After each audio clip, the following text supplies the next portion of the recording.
All right, good evening, everybody, and welcome to the Monday, March 11th, 2019 Evanston City Council meeting. We have a packed room here and thousands of people watching from home. We have, I bet you didn't know that's the viewership at home. We've got 8 aldermen here. We also have Alderman Ruth Simmons, who's at the National League of Cities meeting, who is calling in, so she will be in attendance here. So we have all 9 aldermen here this evening. I'm going to switch things up just a little at the beginning of this meeting, and I'm going to ask the city manager for announcements first and then go to the city clerk, and then I am going to do mayor announcements, proclamations, and I want to say a few things before we get into public comment in regards to Harley Clark. All right, so city clerk, why don't we start with you, since the city manager is getting Alderman Ruth Simmons on the line.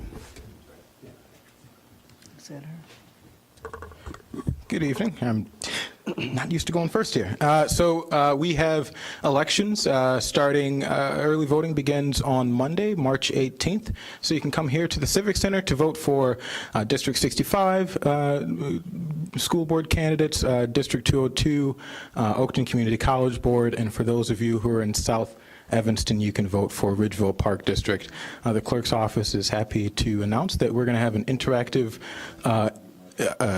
experience for folks who come to vote. A small sampling of it is out there in the ante room. So we hope folks will enjoy coming to vote and having a unique experience here in the Evanston Civic Center. We're looking to increase voter participation in school board elections, which tend to be the lowest voter turnout elections we have. But for those of you who are concerned about your property taxes, the school board, the various school boards represent about 70% of your property taxes, while the city represents about 17%. Speaking of elections, all of us know that we had a bit of confusion with our elections when we were running with the filing deadlines, and so the clerk's office has been working diligently to solve that issue. And we are hoping to make a presentation to the Rules Committee at the next Rules Committee regarding that. So we're looking for a reference to the Rules Committee so we can tackle our election issues well before our election comes up. All right, I think everybody up here is on board with that, Clerk Reed. Have you been coordinating? Because I know at the Rules Committee meeting, we also tasked our legal department to work on this issue as well. I just want to make sure both offices. So can we, how about this? Just to be efficient and everything else, can we just coordinate and make sure your presentation and the law departments is the same evening for the Rules Committee? Great. And can I get a heads up when see it before? Yes, okay, yes, thanks. yes. Yeah, we'll put it in I imagine we'll have it all in the package. Yes. Okay, is that it? That is it. All right, thank you, Clerk Reed. And again, the election early voting starts April 18th on Monday. You can early vote from 9 to 5. March 18th. Yes, March 18th. On the 18th of this month, you can begin early voting. We don't want you to miss the vote. And then the day of is Tuesday, April 2nd, correct? That is correct. Excellent. All right, City Manager, do you have any announcements tonight? Okay. All right, so mayor announcements today. Got a few things. First off, a big thank you to the Evanston Chamber of Commerce for hosting the Mayor's State of the City address, which we had last Friday. The video and the text of this speech is up on the city's website if folks are interested. There are lots of wonderful things going on here in the city of Evanston, and they were discussed on Friday. Nonetheless, there is still too much violence here in Evanston.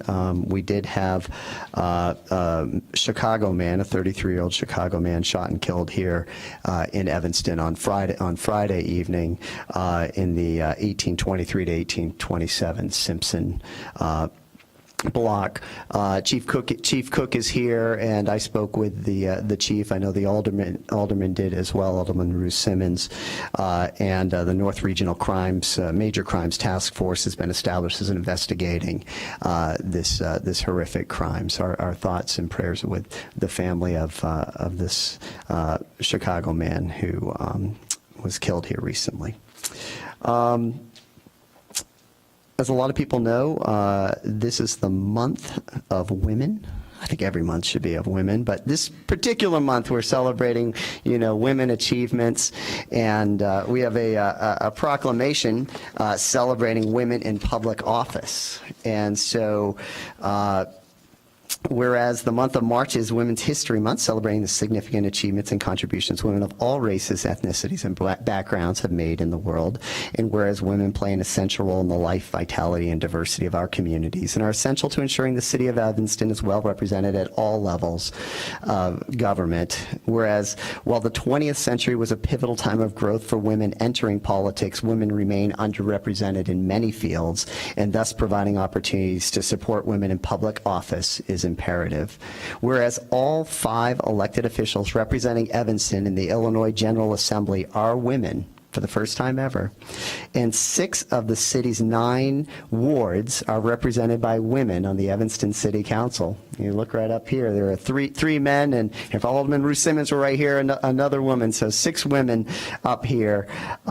Whereas recognizing women in public office will bring awareness to the fundamental necessity of their work and will inspire other young people to serve their communities. Now, therefore, I, Stephen Howard Haggerty, Mayor of the City of Evanston, do hereby proclaim March 19th, 2019, as celebrating women in public office today, and call upon the people of Evanston to unite as we support the success of women in public office and observe every March 19th with appropriate activities, events, and programs. This city is truly a leader when it comes to women in leadership positions in our elected government. And I think let's give it up for all the women that are up here. And why not today?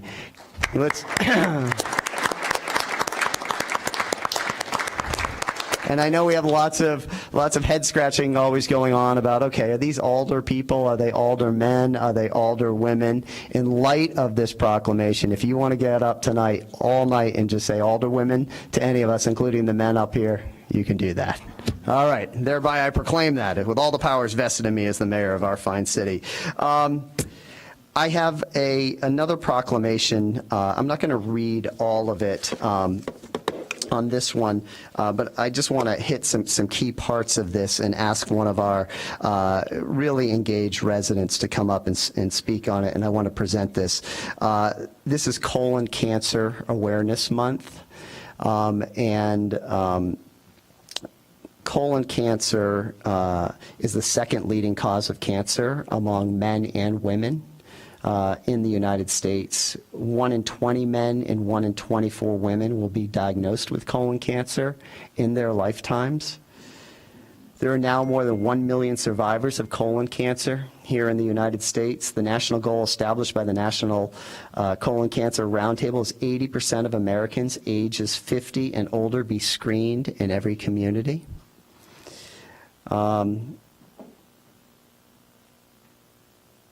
And observing this month provides a special opportunity to offer education on the importance of early detection and screening. So I am declaring this Colon Cancer Month, and I would ask Matt Rogers to come up. I want to present this to Matt, and I'd ask Matt to say a couple words as someone who is dealing with colon cancer.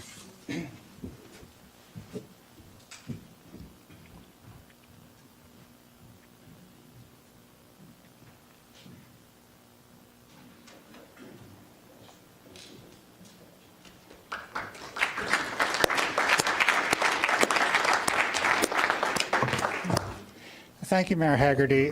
This is something that I never thought I'd be speaking about, but last August I was diagnosed with stage 3 colorectal cancer and have undergone chemotherapy, radiation, have had surgery, and I'm now going through my second round of chemo.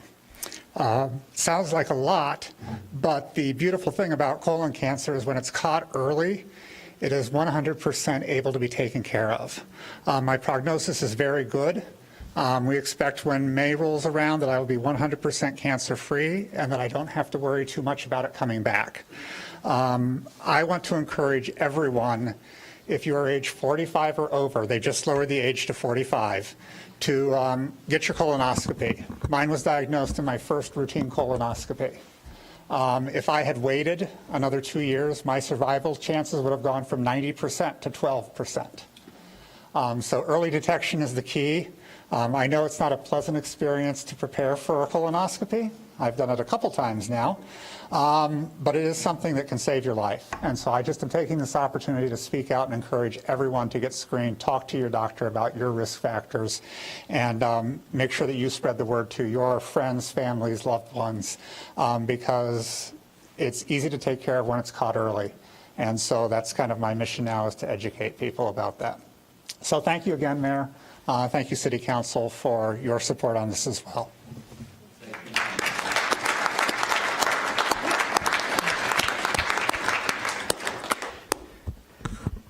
That reminds me, Matt, I need to go get that unpleasant test done. Since I just turned 50 recently.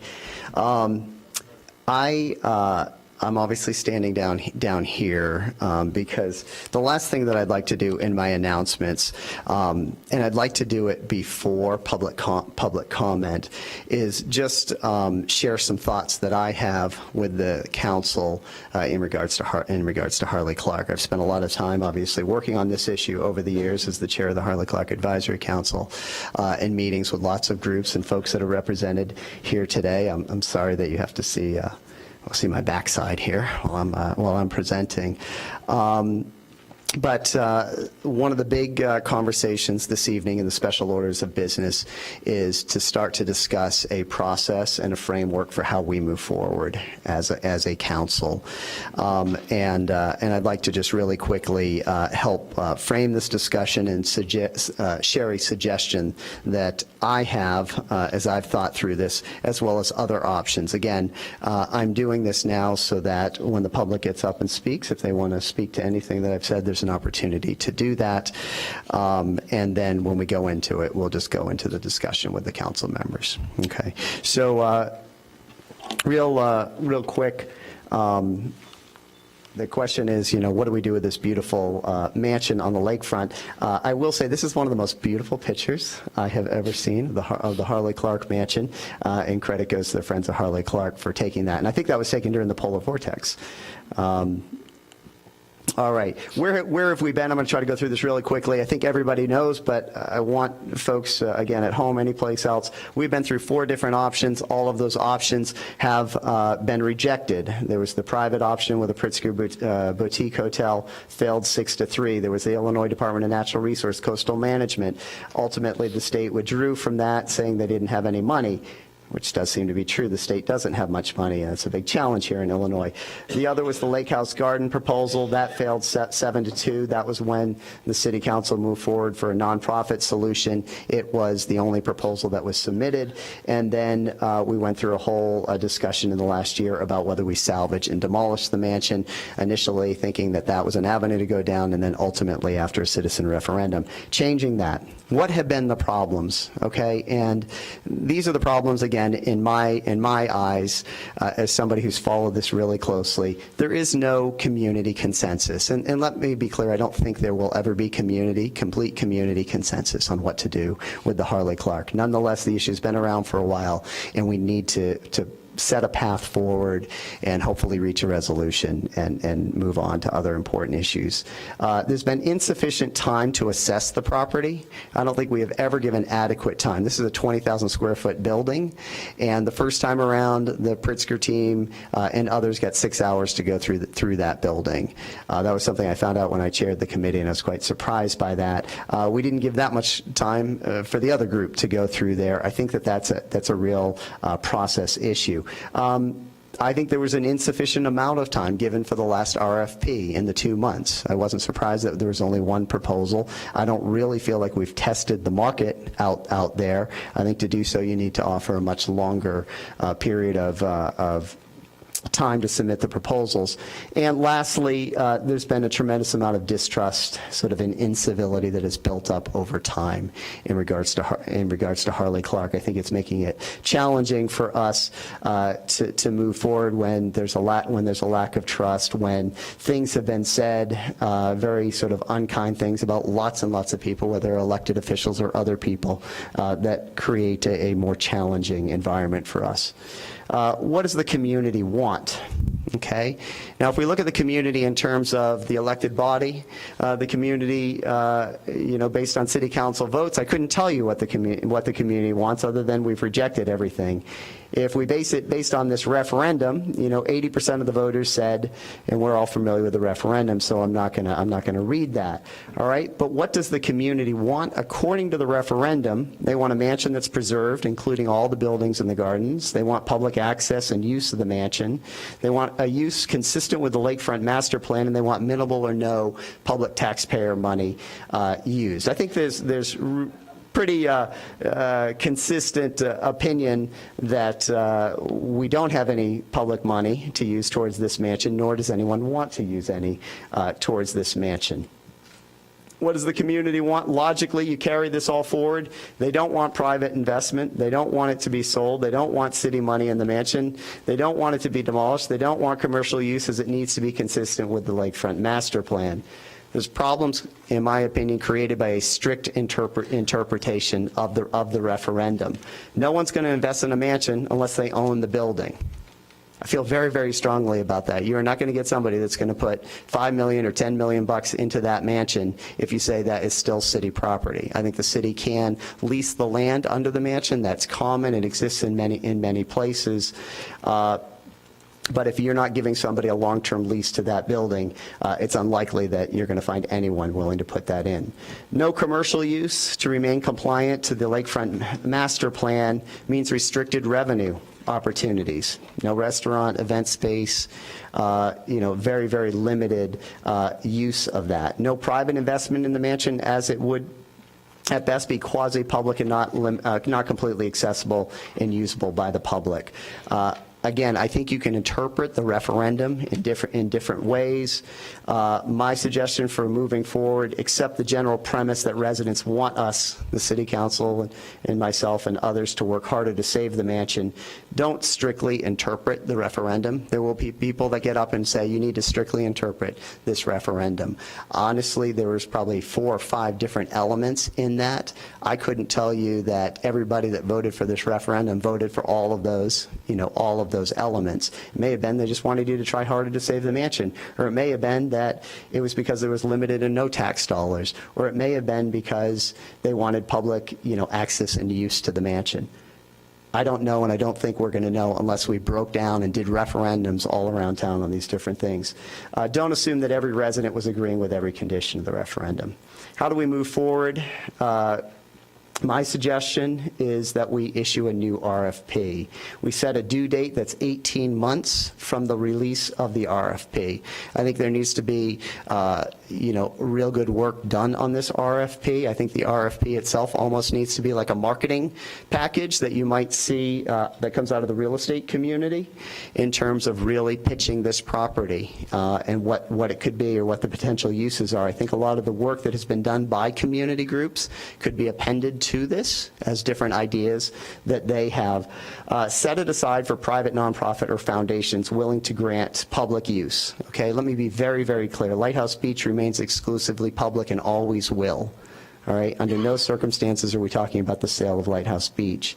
Provide adequate time for interested parties to assess the property. We talked about that earlier. I think it's really, really important that sufficient time be granted for anybody that's considering submitting a bid on this. Have third-party host interested bidders. I think it's really important during this 18-month process that potential bidders present their ideas to the community for feedback.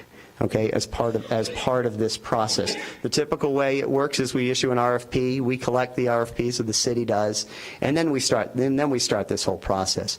Given what we've been through, I think we could all benefit by having potential bidders come forward. We could have a independent third party or group here that is hosting that. I think we should establish a community panel along with a city and a business panel to evaluate the proposals.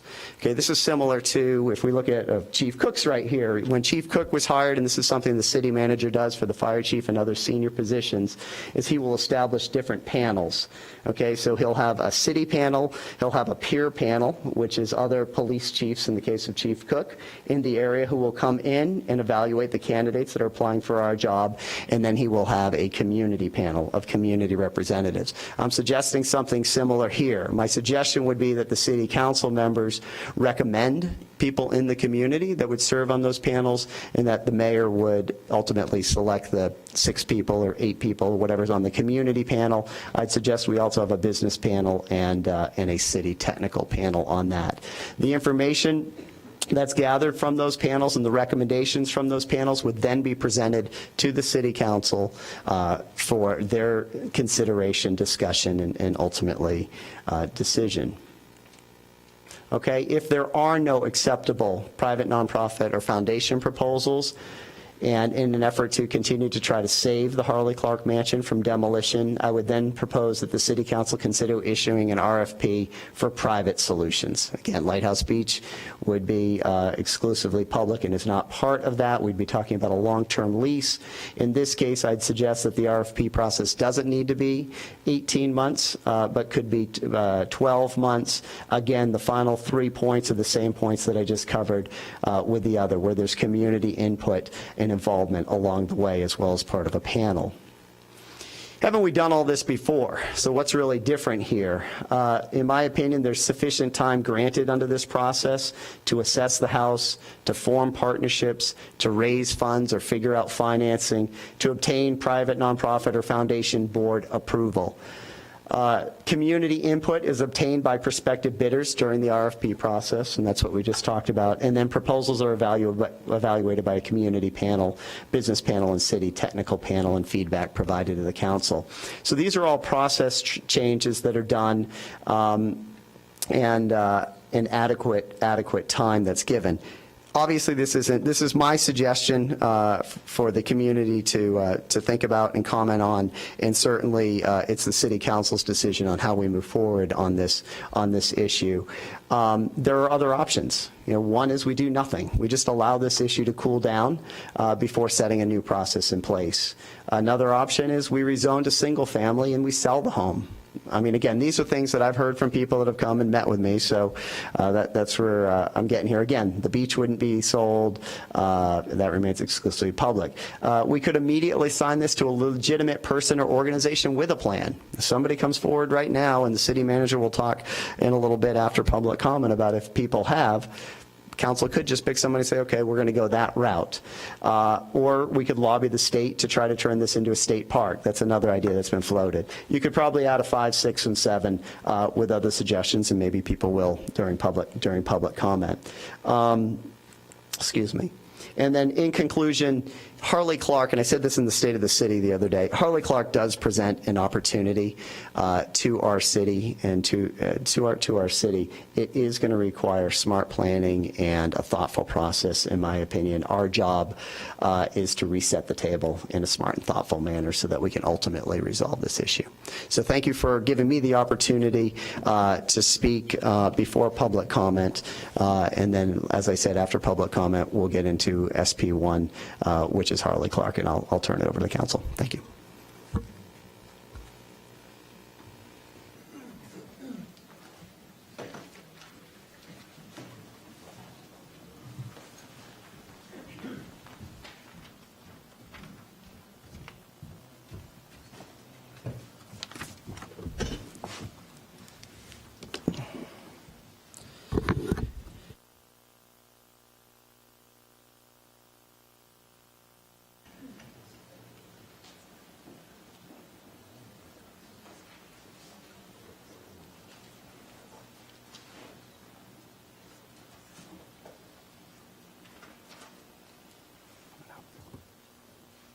It's like more coming up because I don't know if I pull this up. Okay. I'm sorry, I'm having trouble pulling up the list here online from Clerk Reed, because it's telling me I have to sign it. Do you want me to How many do we have? Let's just we get have, how many each person gets.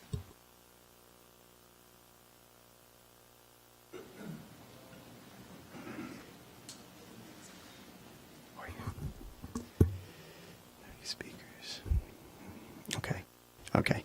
All right. So everybody, we have 30 speakers that are signed up for public comment. So that's going to mean that each person gets a minute 30 seconds. Clerk Reed's going to keep the he's going to keep the timer on this. The timer goes off. If you haven't finished up before the minute 30, which would be ideal, then I'm going to give you a quick nudge and just say, hey, I need you to wrap it up in like 5 or 10 seconds.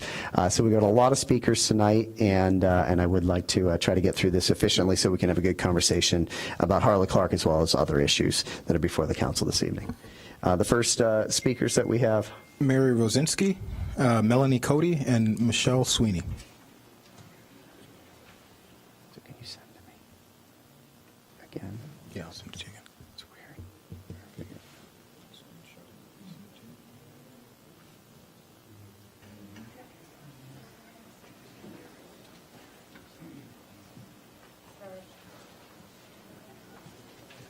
Who's after Mary? Ray Friedman and Melanie. Hi, my name is Mary Wozinski, and I'm actually stunned with the statement that you just made, Mayor Haggerty, because 80% of the voters voted to save, and I agree that there's a percentage of those voters who maybe just wanted to save the mansion, but I think undoubtedly the majority of those voters want to have a space where we can come together as a community. And I think that you have the ability to bring us together and help make that happen. Now, yes, you guys all have the right to do whatever you want and make your decisions, but you could also approach this from a very collaborative sense and say, let's work together and see that first. So I know everything's out on the table and you're entitled to your opinion the same as everyone else, but I think as mayor you have a special higher responsibility to realize that a consensus of 80%, 27,000 people, I'm just stunned that came in. I know you don't like it when people yell, and I'm not really yelling, but I think we really have to look at what the people are saying to you, all of you in this town, and this is not anything but a bunch of people that have worked together for 3 to 6, 7 years to make a public space on our lakefront. And I hope you take that to heart and don't even consider privatizing our lakefront or selling our land away. Please. Thank you. Thank you, Mary. Melanie Cody and then Ray Freeman.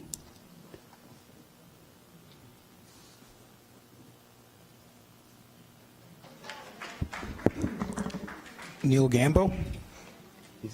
Who's up next? I think we actually might have. Thank you. 30. My name is Neil Gamble. I'm the chairman of Mayor Haggerty's Employer Advisory Council, otherwise known as MEAC. Data from the Illinois State Board of Education shows about 20% of ETH students graduate each year but do not pursue any further education. 20 to 25% of ETH grads each year start higher education but don't finish. This totals nearly half of each graduating class of 800. This doesn't even include the kids from other schools that are coming back to Evanston for help. And we got a large number of employers in Evanston who complain they can't find good people for many careers that they offer that don't require college. And I'm talking about careers, not jobs. This position is going to work very closely and very deeply with the employers in this community who really want to work with the high school to develop programs starting from the freshman year. MEAC has 87 members. 39 of them are from 25 employers, and some of them here tonight. And they've already signed up, and we also have people from Oakton, local not-for-profits, and ETHS. And we're looking at this funding here as seed money to get this thing rolling in a long-term sustainable way. And this position complements, not duplicates, what ETHS, local not-for-profits, and the city programs do. And I urge you to vote for this and give it a shot. Give us a chance. Thank you, Neil. Next speaker. Ivan Ramos, Jennifer Shader, and Dan Coyne.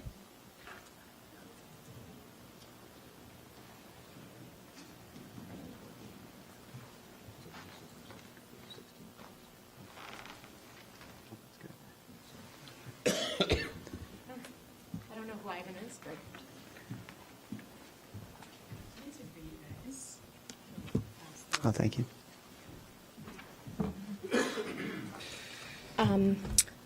So Mary Rosinski and I usually agree on many, many things. I interpreted that presentation a little bit differently. So Mayor Haggerty, I will say I actually thank you for your presentation. I interpreted it that you were actually looking for community input through this process. So thank you for your presentation. I thought it was lovely. What I've just handed all of you is a copy of that photograph. Unfortunately, quick photos at Walgreens don't print very beautifully, so pay attention to the one that Mayor Haggerty showed you. Mayor I think you guys know me. I'm Jen Shader, 7th Ward, many, many years, as old as I am. Been there all my life. Mayor Haggerty, City Manager Bob Quitz, and City Council members.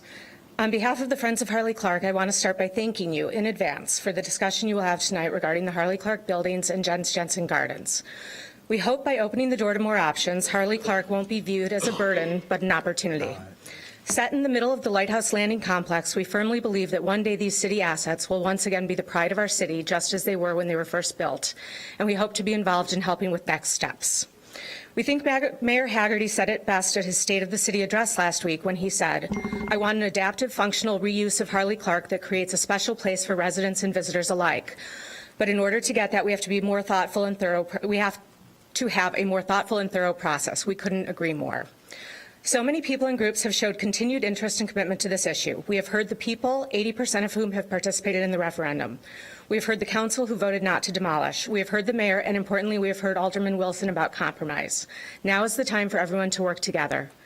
We look forward and hope to have the opportunity to work with the city, the experts at Landmarks Illinois, and the people.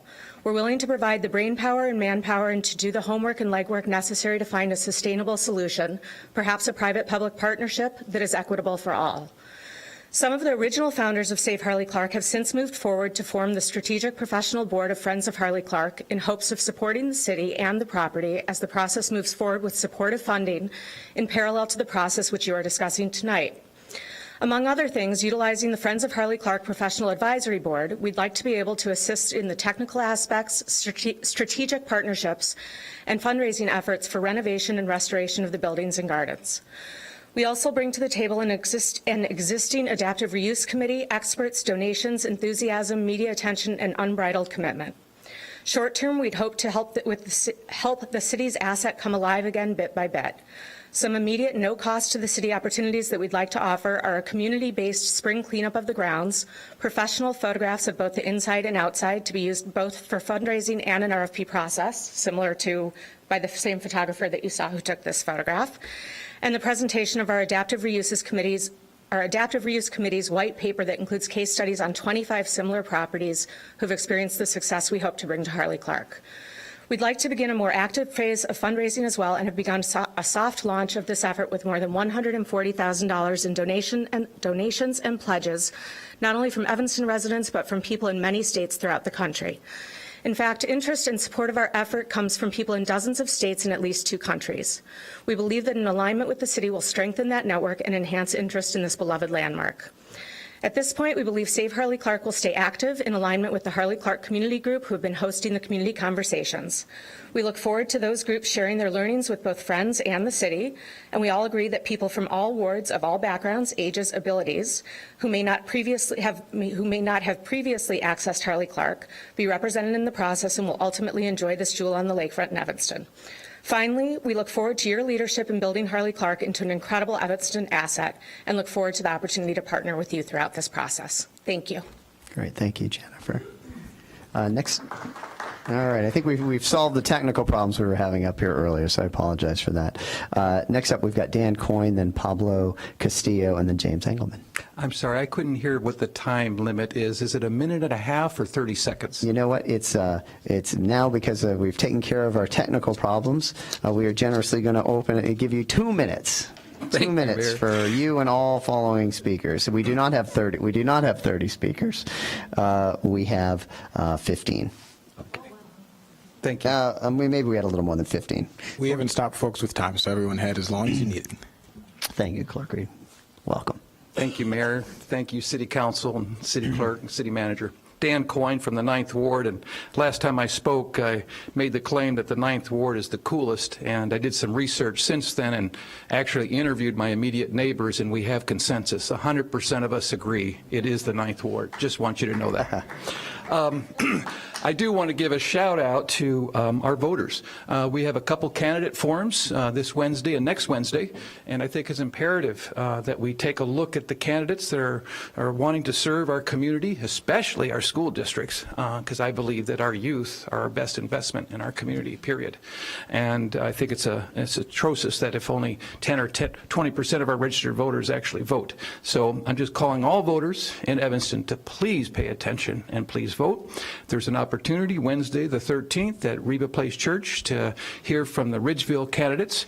We're offering free pizza and ice cream as an incentive to come and listen.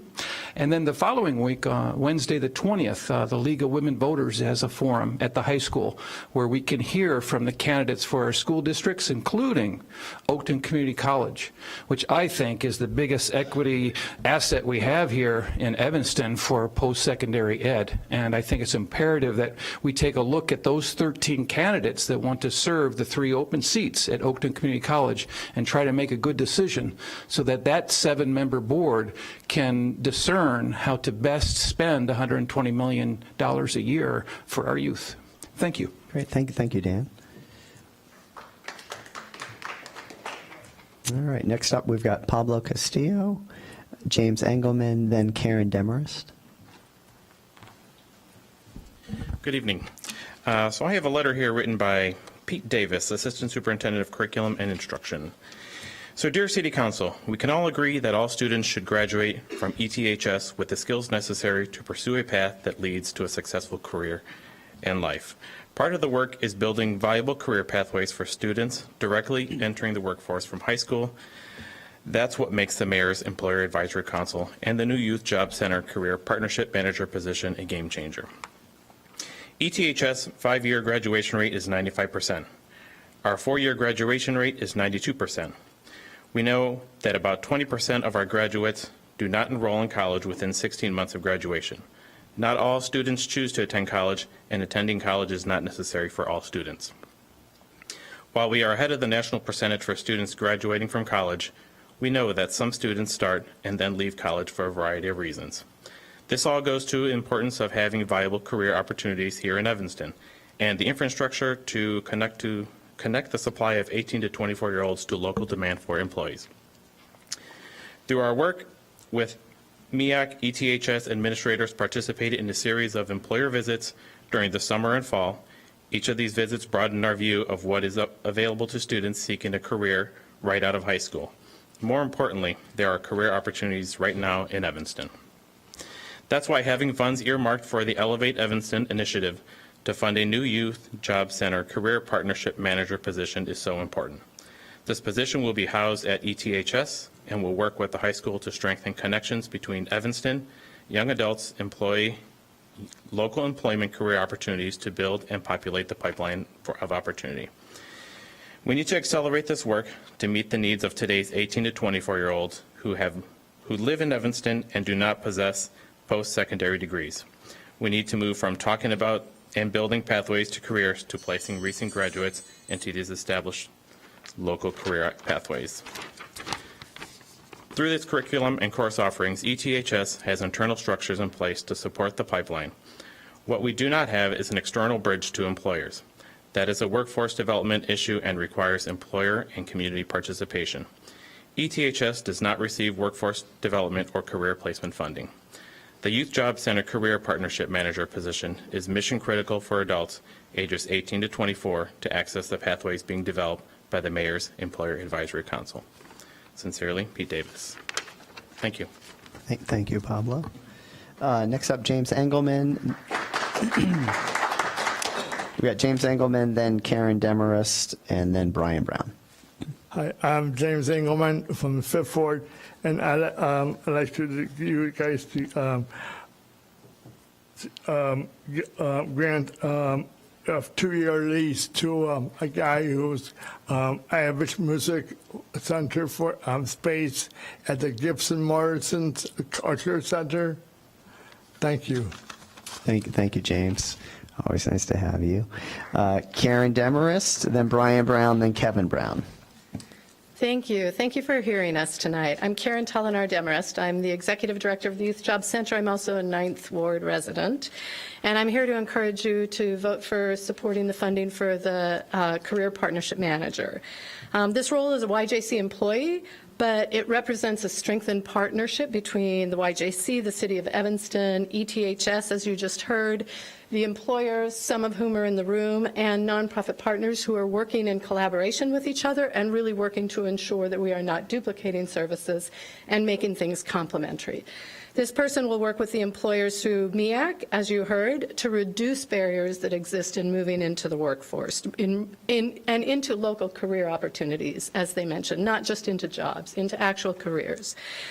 These employers are eager to hire young people, retain them, develop them, keep them, and grow them into these careers. But many of these young people just don't know about these options, and the connections have not been made previously. So this role will focus on 3 things: helping ETHS students and recent graduates up to age 25 know all of their career options and make choices based upon their individual needs and interests versus what others think might be best for them. They'll also help them find support when they need it or want it. So returning alumni who have maybe dropped out of college and need some support can be referred to agencies. And also working with employers to implement some of the best practices around hiring, how you support, how you provide orientation and continue to grow employees into careers. Too often our nonprofits providing direct services are focused on addressing challenges that really shouldn't exist in the first place. Our agencies really need to move into thinking about the systemic barriers, how we address them, and how we mitigate them. Otherwise, we will always be trying to solve a problem that shouldn't have existed in the first place. And this actually gives us a chance to solve one of those problems that shouldn't exist. We're asking you to support an effort focused on prevention. Building upon what exists, it's complementary to the services that are currently happening, not duplicating efforts. In this work, our high school leadership team wants it, employers want it, nonprofits want it, most of all the young people want it. I encourage you to build equitable opportunities for all young people in Evanston by supporting this. Thank you. Thank you, Karen. We've got Brian Brown, Kevin Brown, then Darlene Cannon. Thank you, Mayor. Thank you all for the opportunity to speak with you, as I also share my passion for the Mayor's Employee Advisory Council. I'm a member. I'm a part of the community.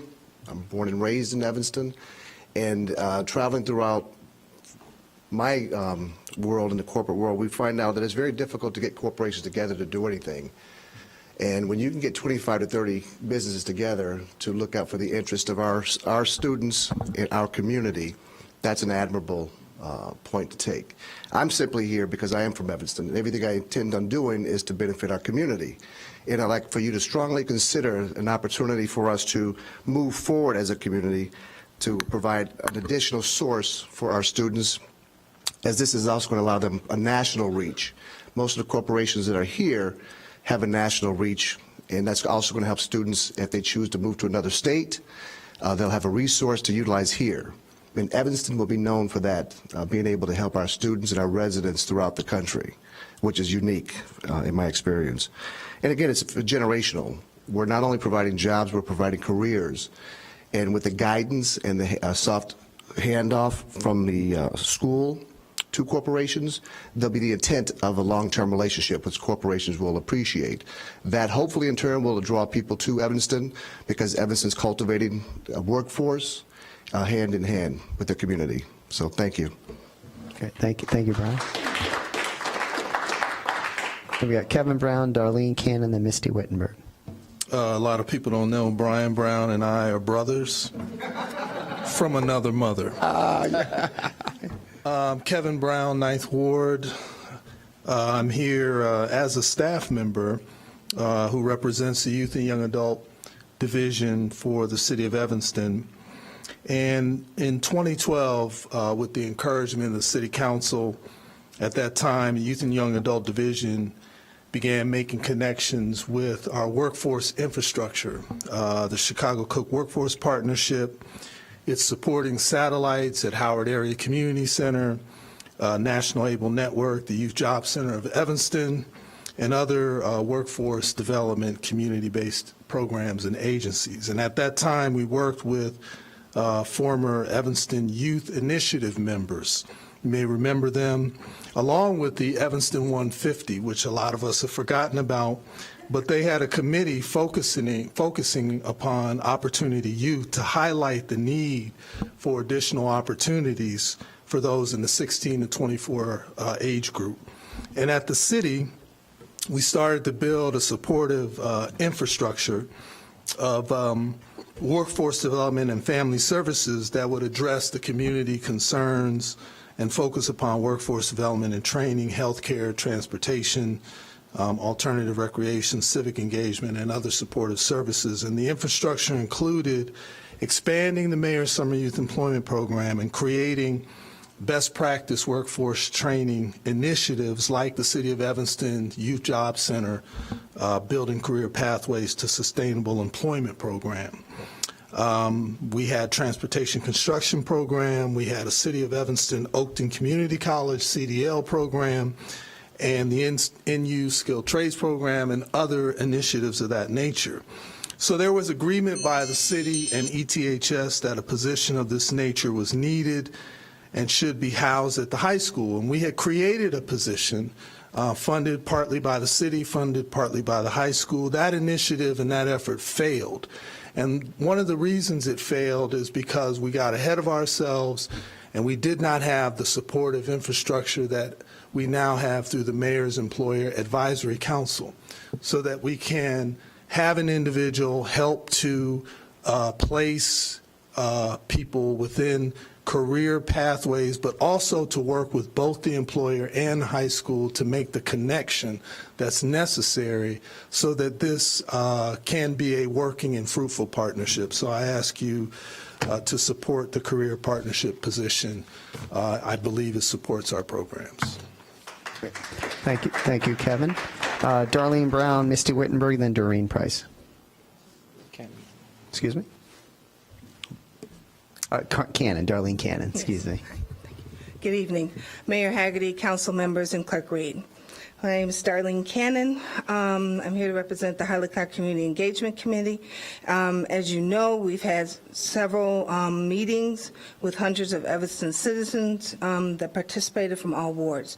That we are busy planning our next meeting, which will be held in the Parasol Room here at the Civic Center on Thursday, April 4th. From 6:30 to 8:30, and we wanted to encourage the city council members to attend. So, thank you. Great. Thanks, Darlene.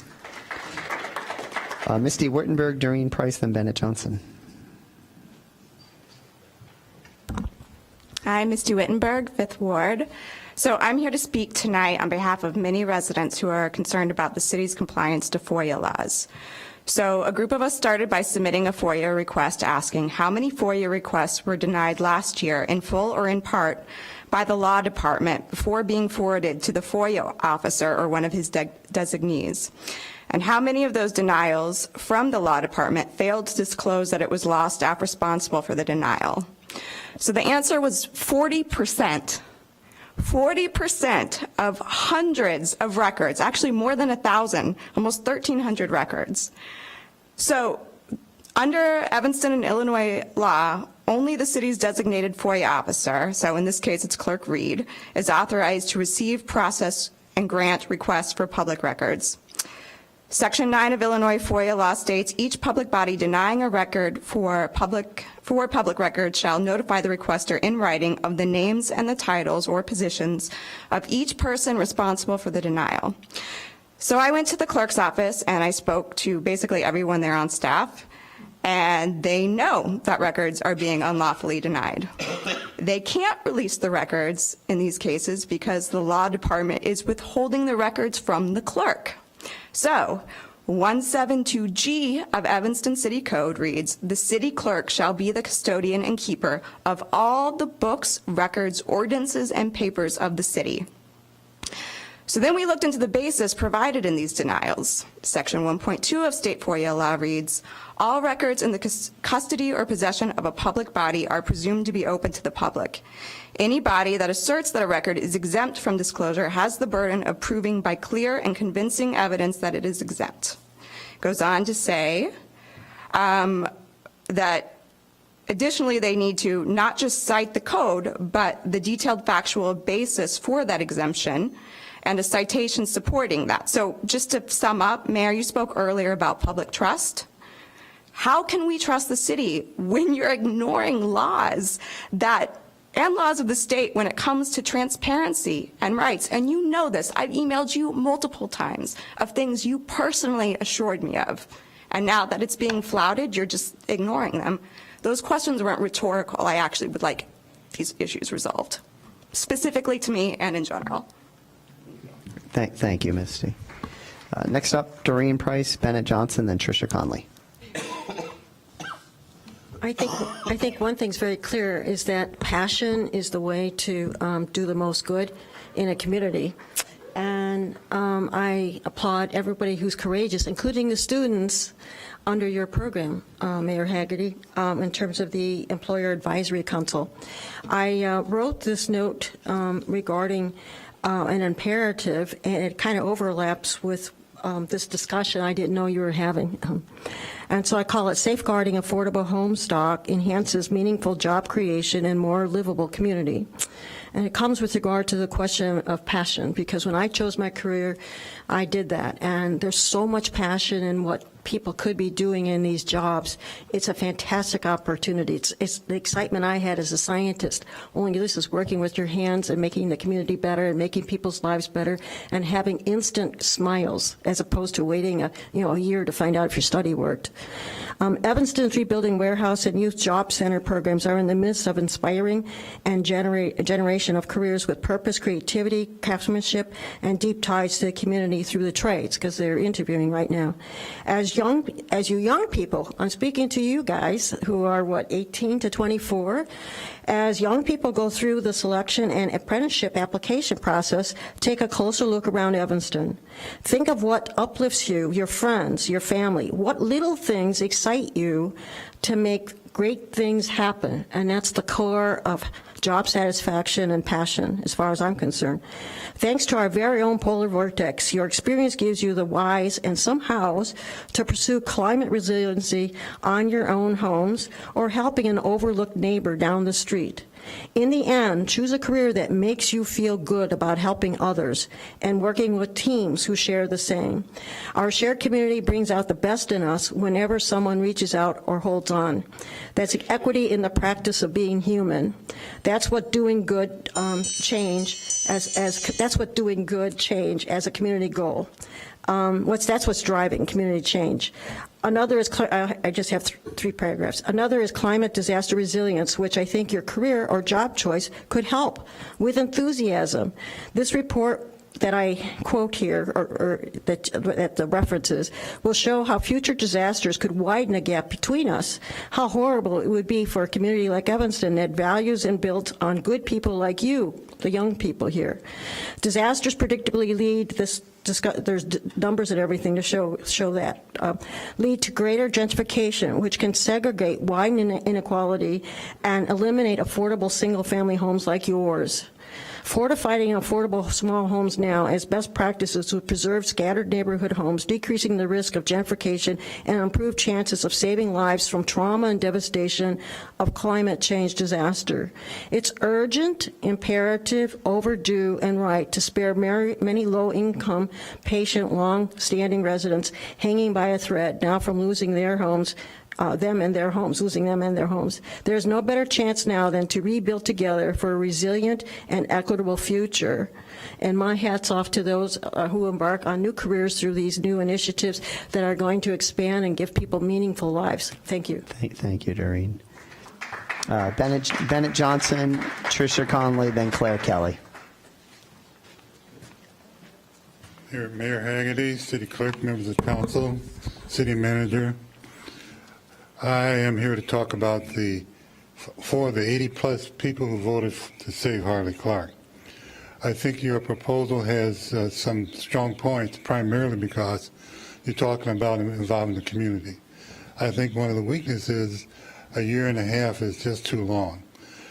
Evanston Lake House and Gardens has spent 5 years developing a very detailed, a very efficient and effective program. So the matter is now not so much to spend a whole long time trying to get the community involved. The community is involved. As Mr. Cannon indicated, we had a meeting on the 28th in the Parasol Room that was filled to capacity. So the problem is that the public servants who sit up here as members of the council haven't been involved. So I'm glad that you finally are saying we should be involved in this process with the people whom we serve. And so my experience, of course, with civil rights and politics and being black all my life, is that sometimes you are kind of kicked to the curb because you are advocating a position that may be unpopular to the people who have the control. So I think that the fact that the Friends of Harley Clark and other groups that Save Harley Clark have been moving on this thing is that you feel antagonism. That's not what we're about. The purpose is to get everybody involved in this process so we can save what is next to the symbol of our city. This lighthouse is a symbol of the city of Evanston. And so next to that should be something that every person in the city can be a part of. And there's one way I want to mention, because I've had some experience in business, in real estate, and that is the concept of a real estate investment trust, which would let many people come in, number one, but also avoid the takeover from a big predator with a whole lot of money grabbing the thing and running away with it. That's just one concept. The main thing is the people should be involved. So again, on April the 4th, we're meeting on the 4th in the Parasol Room. You all, as members of the city and citizens of the city and members of the city council, are cordially invited. We would like to see you there. Thank you very much. Thank you, Bennett. Next up, we've got Tricia Conley, then Claire Kelly. I'm Tricia. I think the city clerk would vouch for All right. her Well, seating her time. come on, and then is Claire Kelly here? She's Albert Gibbs is going to. I'm sorry, we've had a little confusion with this, so it looks like. She left. Okay, so Albert Gibbs, and then do I have anybody else that wanted to speak at City Council tonight? All right, so Albert Gibbs will be the last speaker. I'm sorry, there's two folks out in the ante room. If you didn't speak and you meant to sign up because of the issues we've been having with the sign up tonight, just please stand up behind Mr. Gibbs. Thank you. Well, you're welcome. Okay, you introduce yourself. Yes, welcome. I'm Bob Cruz. I'm a longtime Evanston resident. Born at Evanston Hospital, went to Haven School for kindergarten. So that goes way back. Most everybody's already said what I had to say about the community group. The Harley Clark Community Group is going to meet on the 4th of April. And I believe it will serve the city staff, the citizens, and the city council to join in promoting and encouraging the citizens and staff participation at these events. We've had 2 events and hundreds of participants already. I believe the direction to the staff should include ongoing and continuing communication with the citizen engagement groups. And in this way, I believe we'll know who's listening and whether or not they are being heard and represented by the council. Of course, you're all encouraged to attend as well. Great. Thank you, Bob. All right, Mr. Gibbs, and then we've got Ms. Giles. Mr. Cree. I'm going to read something briefly, and then I'm out of your way. To whom it may be concerned, on behalf of the Evanston North Shore NAACP, We would like to express our support of the Holly Clark Mansion community engagement efforts. More specifically, we are supportive of the effort to ensure African American and other minorities easy access and regular use of this public lakefront property. This must be a high priority as the City of Evanston and others move forward with plans for development. Records show that residents in the 5th Ward, predominantly African American, voted overwhelmingly on the referendum in favor of keeping the beautiful historic lakefront mansion available for public use. In 2013, the Illinois Department of Natural Resources encouraged discussions with City Council about purchasing the mansion as an office and public coastal education center. While this deal fell through, it left an impression on residents that the property and home have unlimited potential for serving as a public community center. While the city will receive any number of proposals for how the mansion should be utilized, we want to be assured that its future programs and events will keep in mind the African American community, as well as the Latino, Belize, Haitian, Jamaican, and other minority communities in our town. We fully anticipate that we will have a permanent presence in the mansion so that future generations will know that we strived for a beloved community in the truest sense of the word. Do the right thing. Thank you, thank you, thank you. Next, we got Priscilla Giles, and then the last speaker today will be Madeline Ducree. Thank you. In 1975, when giving my employer my new address, I was told that I had moved into an urban renewal area.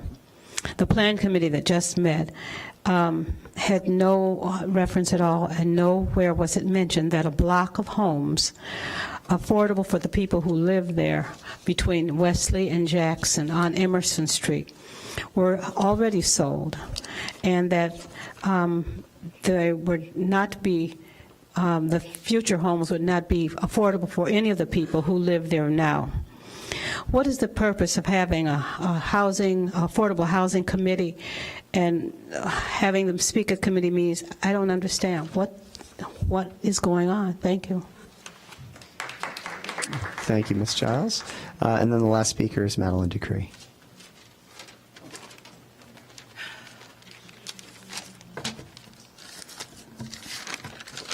Not yet.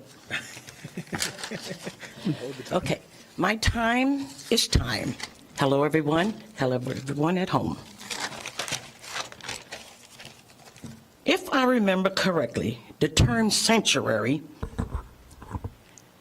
city, is a biblical term. I mean no harm, but I say that Evanston is far from a holy city. Evanston is not a bad city. It just needs some changes, okay? Like yesterday.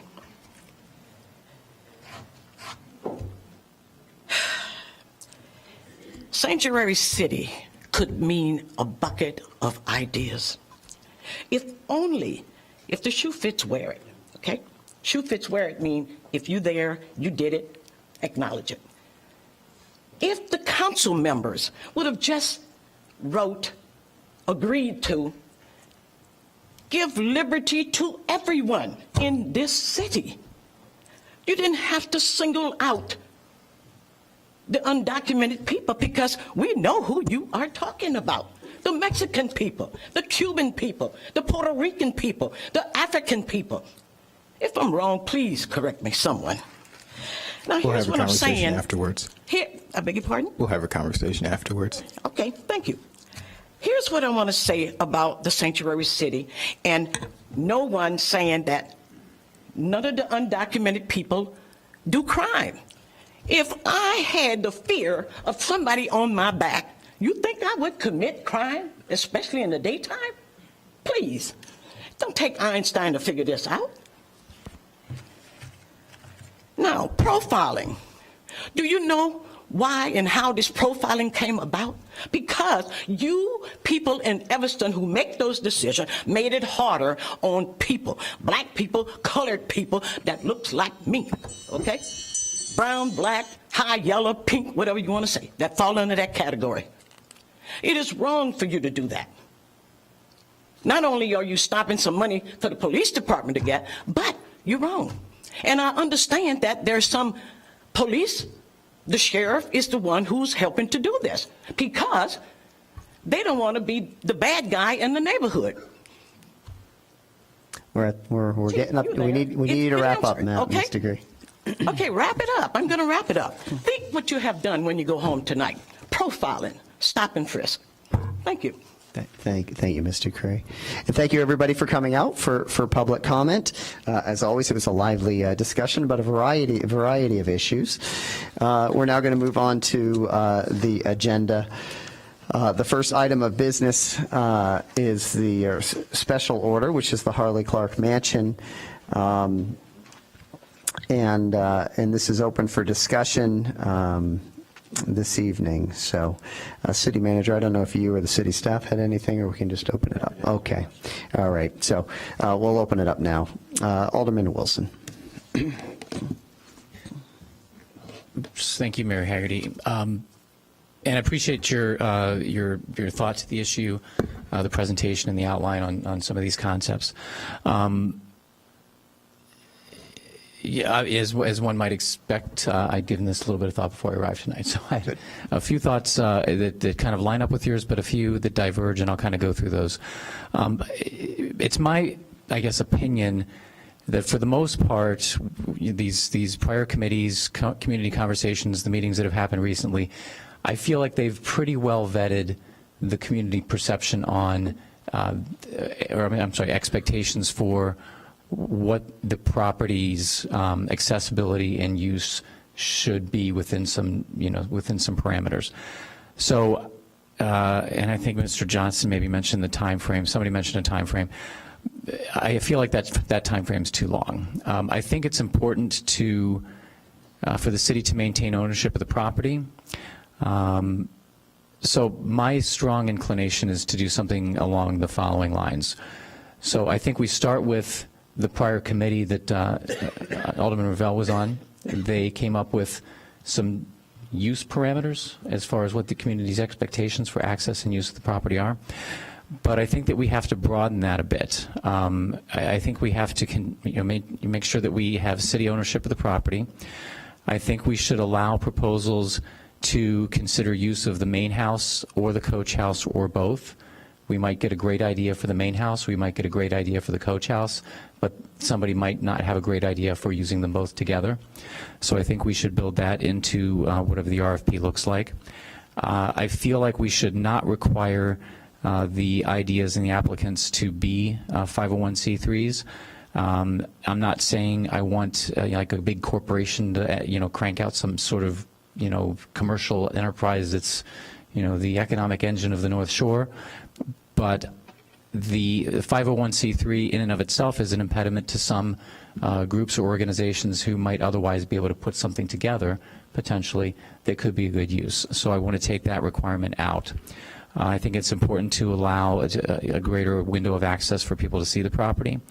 I think, and it's going to take us certainly minimum of weeks, probably a little bit longer, to develop the actual RFP. I think after it's issued, I'm much more comfortable with 6-month period for it to be open and get the responses. The actual evaluation of the responses, what I would like to see is I'll call it a committee. You don't have to call it a committee, but generally a group including staff and community members to evaluate the proposals. So in the past, we have staff review the proposals to see if they're in conformance. I would like to bring some of the community leaders who have been involved in this issue into that conversation, because I think that they are particularly well situated to evaluate if the proposals do kind of meet with those expectations. So with that vetting, that would get done and evaluated before it's presented to the council for a vote. So that would give people, some of these leaders, an opportunity to be involved in that vetting process. And again, they wouldn't be making the decision, they wouldn't be making the pick, but they would be making the evaluations and giving us their feedback on accessibility, equity, all of these points that we've been talking about for so long. So, you know, it's super frustrating for everybody, every single person in the room, unless maybe, you know, there's a new reporter who hasn't been here before. But aside from that, very frustrating. But from what I've seen and the conversations I continue to have, there's a lot of vision. And if we can turn the vision into the collaboration that we talked about, and if we can get that collaboration into action, I kind of feel like these, you know, this little timeline I put together is would facilitate that. You know, I'm open to ideas and other thoughts, you know, but that's kind of the general parameters of what I had in my mind. Right, and I think where you and I probably, you know, mostly disagree is I think 18 months is really the time that's needed to sufficiently get sort of community input and to pull these visions together. Well, I think 6 months is much too short. Well, and I guess to kind of answer that, we know that some people are probably interested, but if it's an 18-month period, we're looking at 18 months to close it, months to evaluate, and I think we're probably, I would say for sure, we're going to lose ideas that are interested now, because people probably aren't going to wait, you know, through a 2-year process with that much uncertainty. And then what I'm trying to do is to build in that community participation through the RFP process. So not at the front end, you know, we're just waiting around for the ideas. 18 months for the ideas to roll in. I'm suggesting get the ideas and then bring the community into that evaluation process, so that we can more thoroughly vet them instead of just kind of like waiting for the ideas that may or may not come. And if they don't come, then that's super unfortunate, but I think we will. Right. I think it's been publicized enough that we're going to get some responses. And I think they'll be stronger with 18 months. Alderman Fisk, and then we get Alderman Fleming. Oh, thank you, Mr. Mayor. I think there's been an incredible amount of visioning, a lot of time spent on it, and I don't disagree with the visioning that's gone on in the past. I think the Lake House and Gardens proposal was certainly well thought out. I think one of the mistakes that we made as a council is that we didn't get out in front of the issue and say, we've looked at this building. This is our building. We've owned this building for 50 years, and we know the condition of the building, and we know how much it's going to cost to put it into repair so that the public can have access to it. We've never come out with those numbers, and I think until we do, we're just we're really being unfair to folks who have a real interest in doing something with the building. I think we've got to set standards, because part of that referendum, and you remember the discussion that was here that night when we were voting on whether or not to appeal the Preservation Commission's denial of the certificate of demolition, is that the majority of folks on the council said no public money, no public money. So a lot of the plans that you outlined, Mr. Mayor, are probably going to require public money. We just need to understand that going forward, and we need to be very clear in what we're saying, is that while we agree with the visioning, we respect the visioning, we respect the time that people have put in, this is what the budget for this is. Mr. City Manager, how many recreation centers do we have in Evanston right now? We have a senior center, we have a Fleetwood Jourdain and Chandler Newberger, which are more general centers. We have a Crown Center, which we're also building. We have the Noise Cultural Arts Center. We have the Ecology Center. I think those are the major, and the Gibbs Morrison. And we're going to be discussing these as part of our budgeting process. Well, as the council, Alderman Fisk, members of the council, has talked about for the goals, I mean, there's capital needs throughout 5 fire stations, police fire headquarters, and the Civic Center. Right. And I think that was understanding the funding challenges that we have going forward is really what's informing the council about how to move forward, if at all, with Harley Clark. I frankly have been caught in the discussion between, well, we can't raise money until we have control of the House, and therefore you're not being fair to us. Now, as people who have to make decisions in terms of our fiduciary responsibility to all the taxpayers in Evanston, that's not something we can do. So I hope the public respects that. I just have not seen anything that says to me that there is a way to have a public use for this building that's actually going to pay for it. But I'm more than willing to say, if our staff wants to go in there and give us or update the numbers that we've had before, and they estimate, I think, that Lake House had was $5 million to put the house into shape to do the events that they wanted to do to support the programs that they wanted. If it's much less than that, then I need to know that too. But it needs to be demonstrated that there is a source for that funding somewhere, because otherwise we're all just heading down the road of wishful thinking. And that's, I think, what's sort of eating us alive. So I'm going to ask staff to come back and tell us what these numbers are. Now, maybe there's a way we can turn the coach house into affordable housing. Well, if you've been in the coach house recently, there's a lot of money that has to go into that coach house before anyone could live in there. Where is that money going to come from? We have an affordable housing fund. Do we want to spend our affordable housing dollars? We've got a couple $1 million coming in from 831 Emerson. Is that where we want to put affordable housing dollars? Maybe it is. And the council can decide that.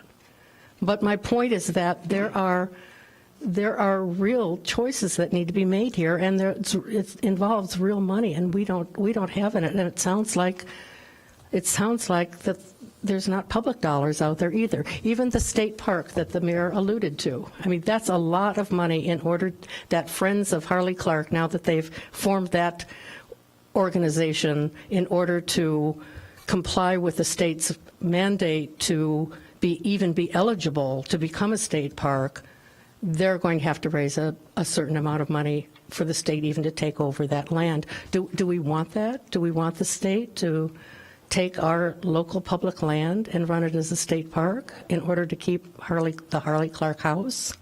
I don't know. I mean, people are going to have to answer that question. I am not willing to put any public money into the house because I just don't see the way out. I don't see a way that can happen, but I'm certainly willing to listen. But I do think that we started off on the wrong foot. We need to have those dollars so that we can say to all of you out there that are interested, these are the dollars that are going to have to be raised before we can even consider anything else. I mean, I'm as excited about visioning on anything as anyone else. I can get in that. But for those of us sitting up here, we've got to pay for it. We've got to know how it's going to be paid for, even if we're not using your taxpayer dollars. We need to know how it's going to be paid for, because we're turning over a city asset, city land, and a city facility to you. So that's my strong recommendation, that we start there before we do anything else. Before we decide to go out for an RFP or do anything else, we need to have those numbers in front of us to look at. Thank you, Alderman Fisk. And I agree. I don't want to see a dollar of taxpayer money go into the Harley Clark Mansion. We have so many other needs here in the city. We can't afford to do that. My personal opinion has long been documented, which is, I think, the most viable way to save the mansion is to, have private dollars go into the mansion through some kind of commercial use.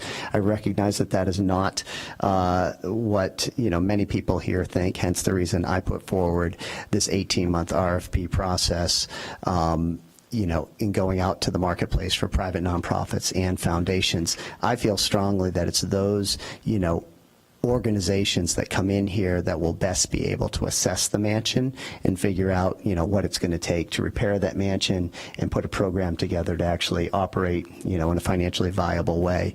Personally, I don't think it's in our best interest to send city staff out or to have to get a consultant or whatever it may be to figure out what the cost is to properly repair this mansion. I think through the RFP process, and another reason why I think 18 months is the appropriate amount of time is, it gives a significant amount of time to assess the property, to figure out, what you think the best programming may be, to coordinate with the community and explore ideas with the community, to put partnerships together, to put the team together that you actually need to do this, and to figure out your financing.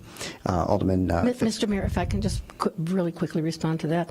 I'm not saying that we need to have it down to the last dollar, but we do need to have an idea of what it would cost to put that house into shape, even to open the doors. And without that, we can't even make a judgment about who we should be targeting.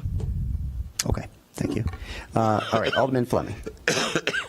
So I think last week or 2 weeks ago, I asked for the numbers in terms of how much we spent, I think this year or the last 6 months on the Harley Clark Mansion, and I don't think that those numbers have been provided to me because we keep saying no public money into it, and I realize that we're talking about development type money, but we also spend money monthly, I'm sure, to cut the grass and maintain the building, so we have to consider that. So I have a couple of thoughts based on what's been said so far. In terms of the public comment about the public meetings, I will just speak for myself, not others.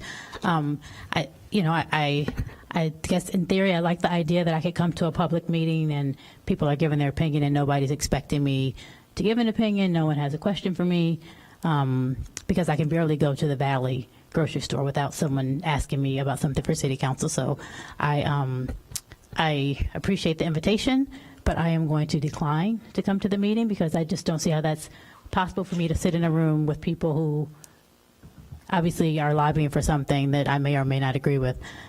Plus, if you've ever followed our schedule, we have lots and lots and lots of meetings already, and I do have family that I like to see occasionally in the evening. In terms of the mayor's proposal, I do think 18 months is too long, and not necessarily to get the most viable proposals, but because 18 months is easily going to be 24 months, and we're going to have an election, and you're going to have some variation of new people sitting here, and I think, in my opinion, it's irresponsible for us to leave this to a new council, particularly if they're going to be coming right in at the time that whatever group is going to, submit whatever viable RFPs have come in. I think, me being a new council member, obviously I knew Harley Clark was still out there, but I did not enjoy sitting in the seat and responding to, some very frustrated people who were frustrated about things that happened before I sat in this seat.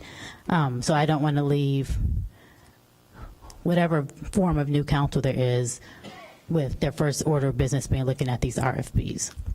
In terms of Alderman Wilson, I do like some things about your proposal. I also agree we should not limit it to a nonprofit. However, I think even by saying that, we're going to have citizens who are up in arms because, as they're going to tell us, everyone said they don't want to sell it, and they don't. And I know you said don't sell the building, but I don't know how we, again, go against the public perception that if you have any kind of for-profit there, that we still have ownership, no matter, I think, how many times we say that. Some people are going to just hear for-profit and think that we've sold off, the whole lake. So while I agree that in order to get the best use and most financially responsible for the taxpayers, it might not be a nonprofit. I think I'm just concerned with, unless we are all going to stand firm, if we have an awesome for-profit come here, we're going to, ignore the angry mob of people and go with that. I'd hate to have a for-profit in that situation where they come forward and then we have 3 hours of public comment and we say, oh, never mind, you're a nonprofit, you're a for-profit, so we're not going to go with you. Alderman Fisk, I do, I think the $5 million was what was stuck in my head in terms of the price point. It's not as important to me if we go out to an RFP because we'd have some time for people to go in with their own contractors and inspectors and decide for themselves how much the building, what they think the cost is going to be. They should do that anyway. I am more interested in, I guess, communicating what we spend on the building currently, and that's another issue with the 18 months for me. I mean, we obviously have insurance, but we pay a lot on insurance for a variety of things. And so the longer we have the building sitting there that we are responsible for the maintenance, the more money that we are potentially spending on the building, and we continue to say we don't want to spend any money on the building. So those are my thoughts. Great. Thank you, Alderman Fleming. Alderman Sufferton? Thank you, Madam Mayor. I was thinking that I know. I'm already messed it up. I'm not Alderwoman Sufferton. Yes. So 9 months would put us at December. But I got the joke. You can make a person in 9 months. We should be able to come up with proposals. And, when you went to the PowerPoint, one of the problems that seems to be repeating is that we just consider one thing at a time. So if we do like a 9-month, everybody bring everything, we'll look at it, and then we still end up with a decision in an 18-month time frame. I know, obviously, the referendum results and people's preference for something in conformance with the referendum, but I don't know why we wouldn't at least invite all offers. I mean, it would still be the same process in terms of opening the mansion to everybody. The parasol room meetings can continue. Obviously, we're all aware of the community preference for something in conformance with the referendum, but I don't know why we would limit ourselves when that seems to be one of the mistakes that's been repeated in every failed proposal, is that we're just looking at one thing. So what I would propose or ask for everyone up here to consider is we say like December 31st, be a deadline, or whatever, pick a day, Christmas, whatever. Bring your offers like that are 75% formulated. We open them all up. We have a public discussion of them. We narrow it down to the viable ones. We have a process from there. We're still probably making a decision within 18 months. And if there is an amazing secret person out there with this idea that they've been too shy to share, like, this is their opportunity. If not, like, in all likelihood, the parasol room people will have gotten far enough down the road where they've got their finances figured out. Sarah Shastak will have done her amazing fundraising. All those things will have happened, and we can kind of do what we probably should have done a couple months ago. Or, like, we got this new offer, or, like, worst case scenario, we're wherever we are right now, is with this thing that we don't have anything, we don't know what to do with. But I would propose that we don't do the 18 months right off the bat. We have a halfway point, or even, once we wrap up the budget, that's the time to dig into Harley Clark at the beginning of the year. So, Thank you, Alderwoman Sufferton. Alderwoman Wilson.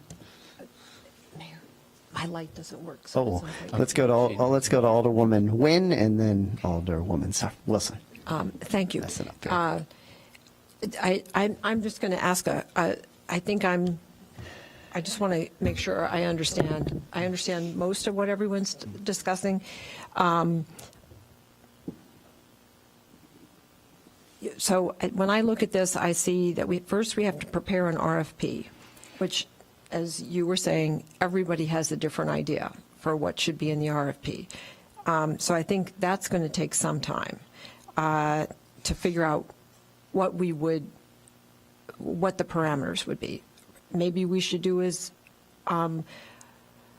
Alderman Sufferton said, and make it very broad. Let's see what everybody comes in with. I worry a little bit that we might get everything in the kitchen sink, and then that might be a little hard, but maybe we can narrow the parameters somewhat. I agree. I think the 18 months is probably a little too long. I think 6 months is too short a period of time. I have to figure out where to go in the middle. So I'd like to understand a little bit better from Alderman Wilson why he would not limit it to a not-for-profits. I agree with everyone that we all have agreed that we're not spending any more city money on this.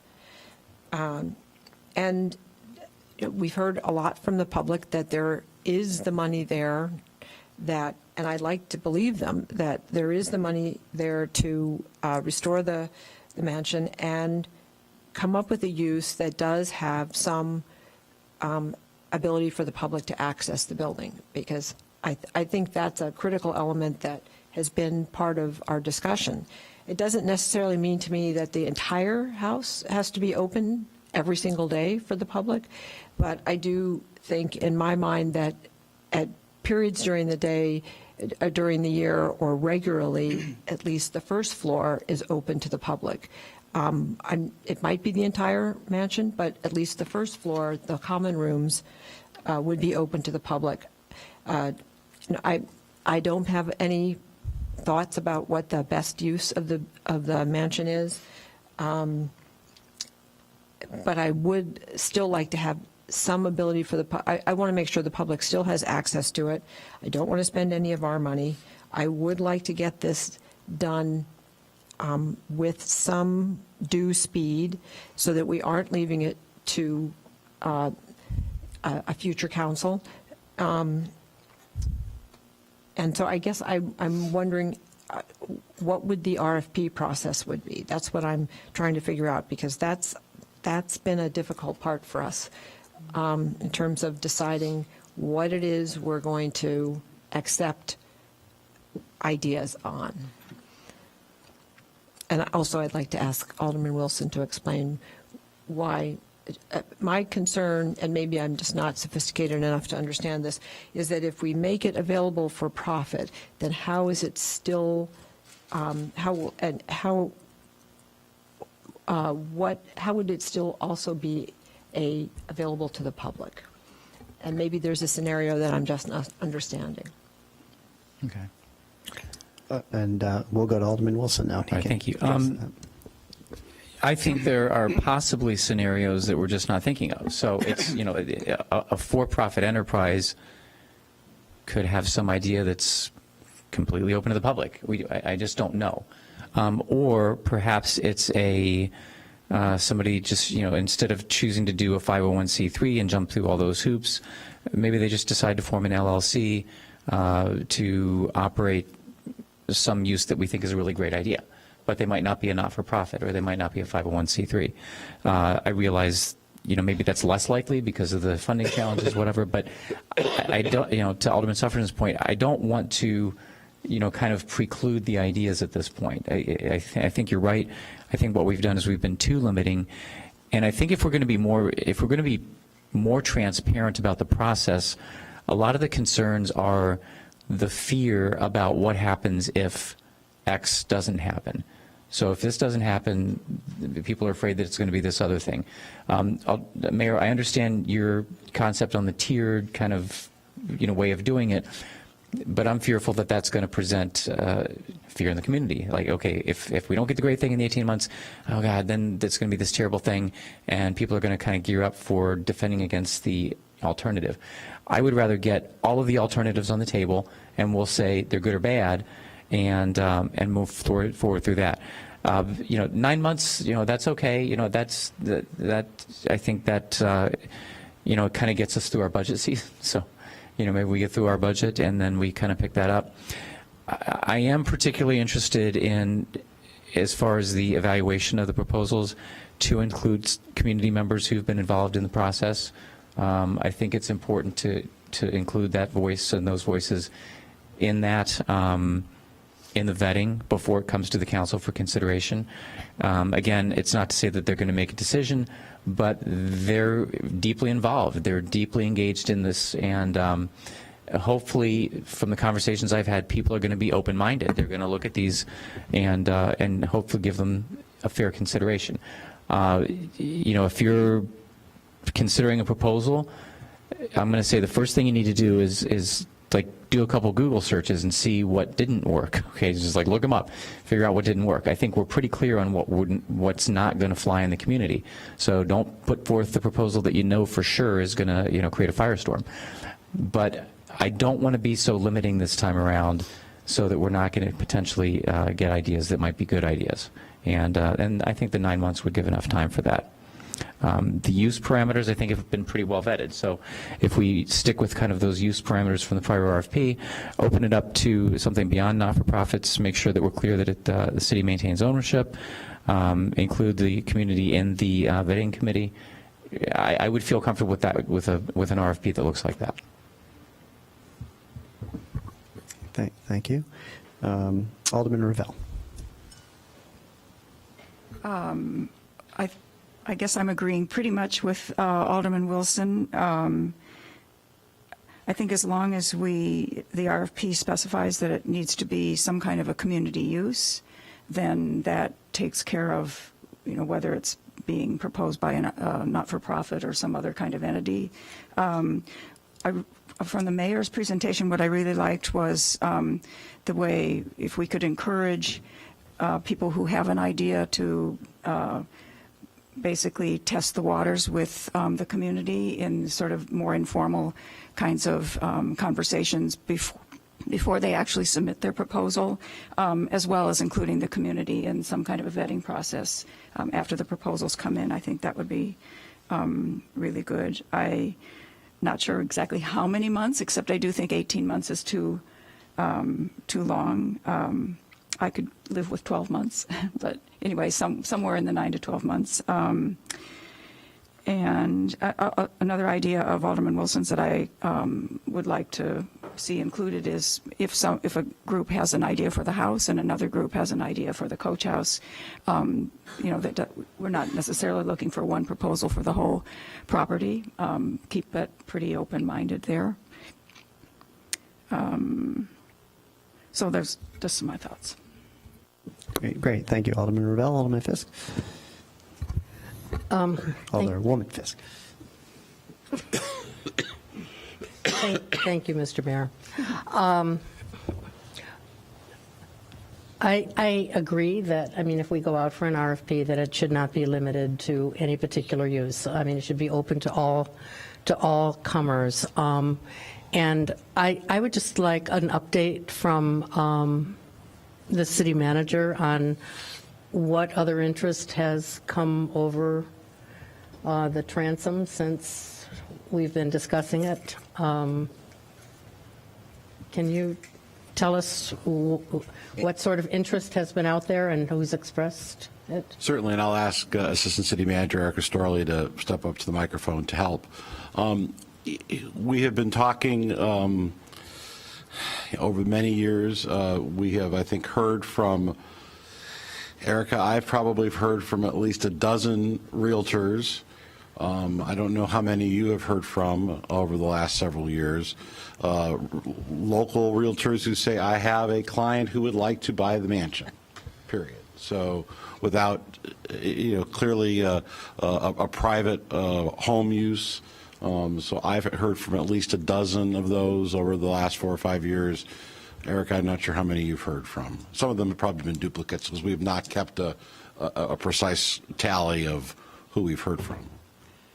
Correct, Mr. Mayor, members of council. I started keeping a list basically the midway through last year, but there's certainly been a lot of phone calls from realtors, most of the time with offer to purchase the property for use as a single-family home. I have gotten a couple from commercial real estate firms looking to do anything from a residential care facility to a retirement facility to assisted living center. Lots of interest in people using the mansion for filming purposes, whether it be commercials, small clips, or large films. I've gotten some. We should just do that if they just want to, In the meantime. if they want to pay for it. If it's just wait, yeah, let's. Yeah, okay, sorry. Please. I'm just saying. If they want to pay, let them. There's some liability concerns with the current condition of the mansion, especially if electricity needed to be utilized for anything, or we don't keep it in a state for that kind of purpose at present. But we could consider it on a case-by-case basis. Some of them have been Northwestern students, some of them have been community members. So in that case, we could look at what kind of staff involvement would be needed and review it. But there's also just been lots of just inbound questions of, can I see it? I would just like to see it. I may have an idea, I may not have an idea. Can I just see it? And we've historically not allowed that outside of the confines of the RFP that we previously did. But that's pretty much it. And then Ms. Neffenegger, Yes. a local Yes. author of some renown, as I talked with the mayor, talked with Alderman Wilson about some ideas that she has tried to flesh out for I think primarily a writer's retreat. So that's probably the most developed proposal in the last year or two that we've heard in the midst of all the other all the other discussions. Was that a fair statement? Yeah, that's accurate. Okay, so if I can continue with my Certainly. comments. So what I would like to have is an updated appraisal of the property. I think we have one that certainly is within the past couple of years, so if that could be shared with council. I'd like to know the permitted and special uses under OS zoning space. I know we could rezone to R1 because it's adjacent to R1. I'm not sure commercial fits in with that, or whether we would be considering a zoning change to commercial use, which I would consider to be real spot zoning. So what I'm trying to do in my comments here is not to throw a wet blanket on things. I'm trying to lay the groundwork for us to make a decision about what RFP we would want to go forward with, and what the business considerations need to be before we move ahead. Because a lot of what has been proposed, and when we were vetting, for example, the Evanston Lake House and Gardens issue, we learned a lot in that. We learned a lot in the Pritzker proposal.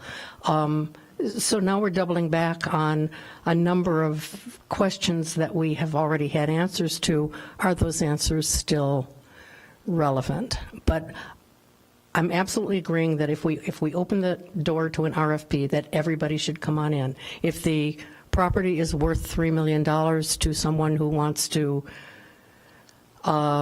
take on the project as a single-family house and rezone it, that's something that we should consider as much as any public use of the property.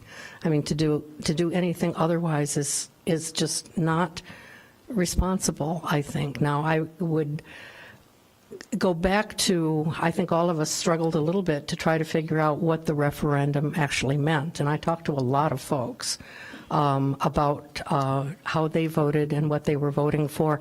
A lot of people actually voted because they like the house and they like the way it sits on the property. They like to drive down Sheridan Road and see it. They've never been in it. They were never there when it was having art classes or anything like that. They would like the house to be there. Well, if that's the majority view of this, then maybe it does make some sense to reach out and see if there's somebody who would want to buy it and put in the amount of money that it would need to be restored as a single-family house. If it's only for public use, only for public use, then that's a whole other set of dynamics that we have to deal with, and that's lots of money. That's trying to find someone who has enough money to make that work without it turning into basically a commercial event space, which was my concern with the Lake House proposal. So there's a lot to talk about in terms of what we want the RFP to look like, but to conclude, I would support an RFP that just opens the door to everyone, because I think that, again, is the responsible thing for us to do.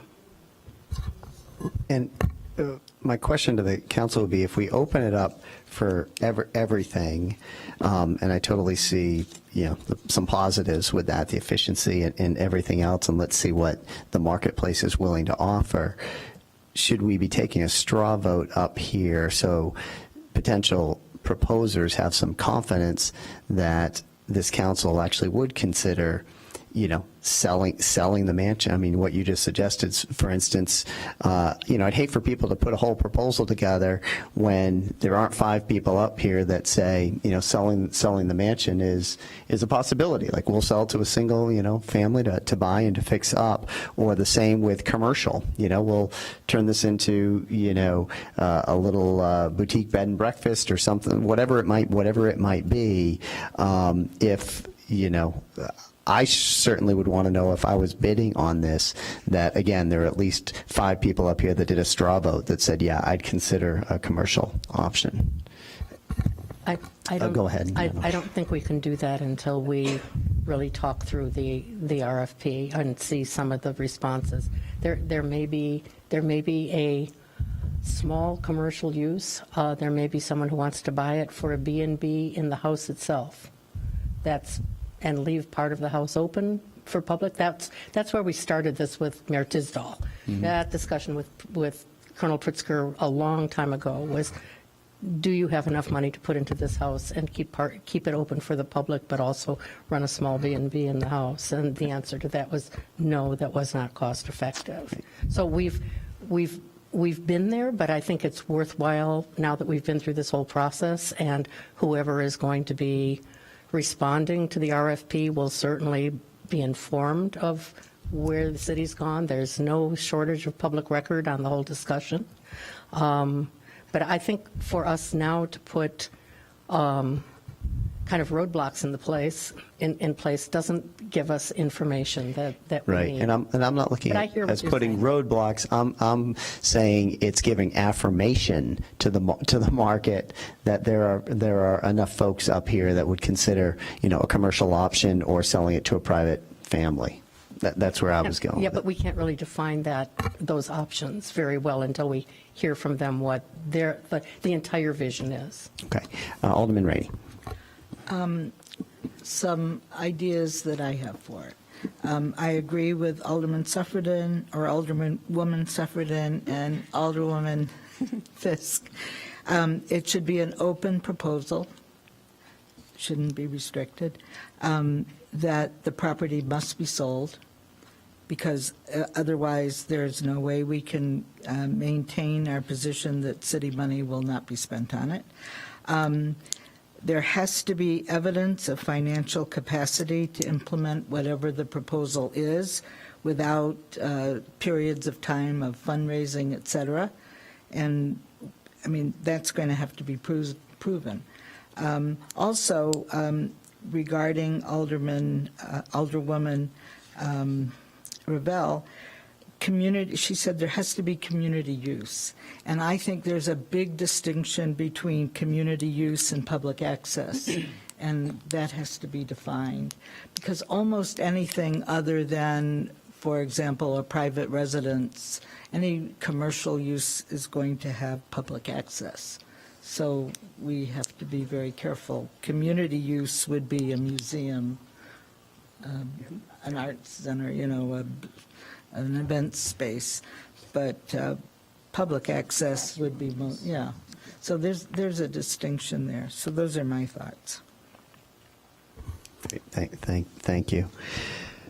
All right. Well, I don't see any more lights up for any further discussion on this topic, and I know our city staff are still probably anxious to get some. I'll just make a motion for lack of another light on there. So I move that, Alderman Rainey and Mayor Haggerty, your points are well taken, and I've thought long and hard about the idea of selling the property, and for a variety of reasons, money, of course, being one of them. There's some appeal to that, but what I don't want to do is find ourselves in a situation where whoever purchases it can't live up to what they were promised. We've already lost control of the property. Then we're done. The other thing is that as far as access to the surrounding property is concerned, if it was a single-family home, it's not going to be comfortable for people to use the space as it's used now.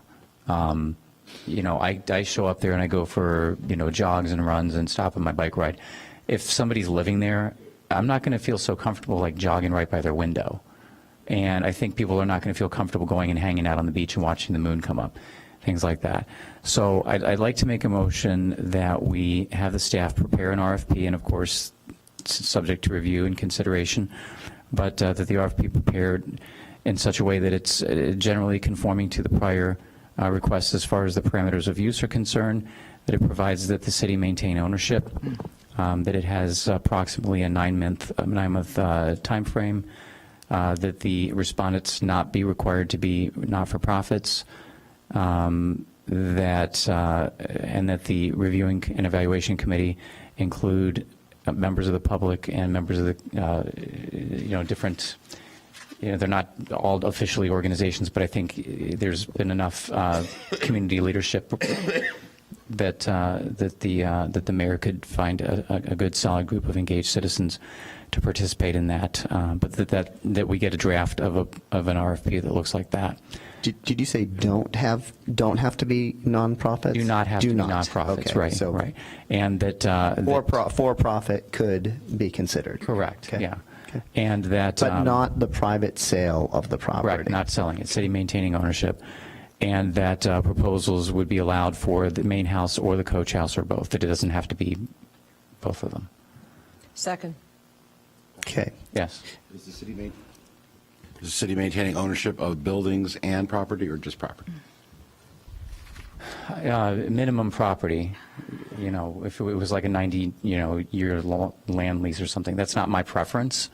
But again, I want to give, as broad a range of opportunities to, get ideas out there. So purchase of the property could be purchase of the buildings could be an option.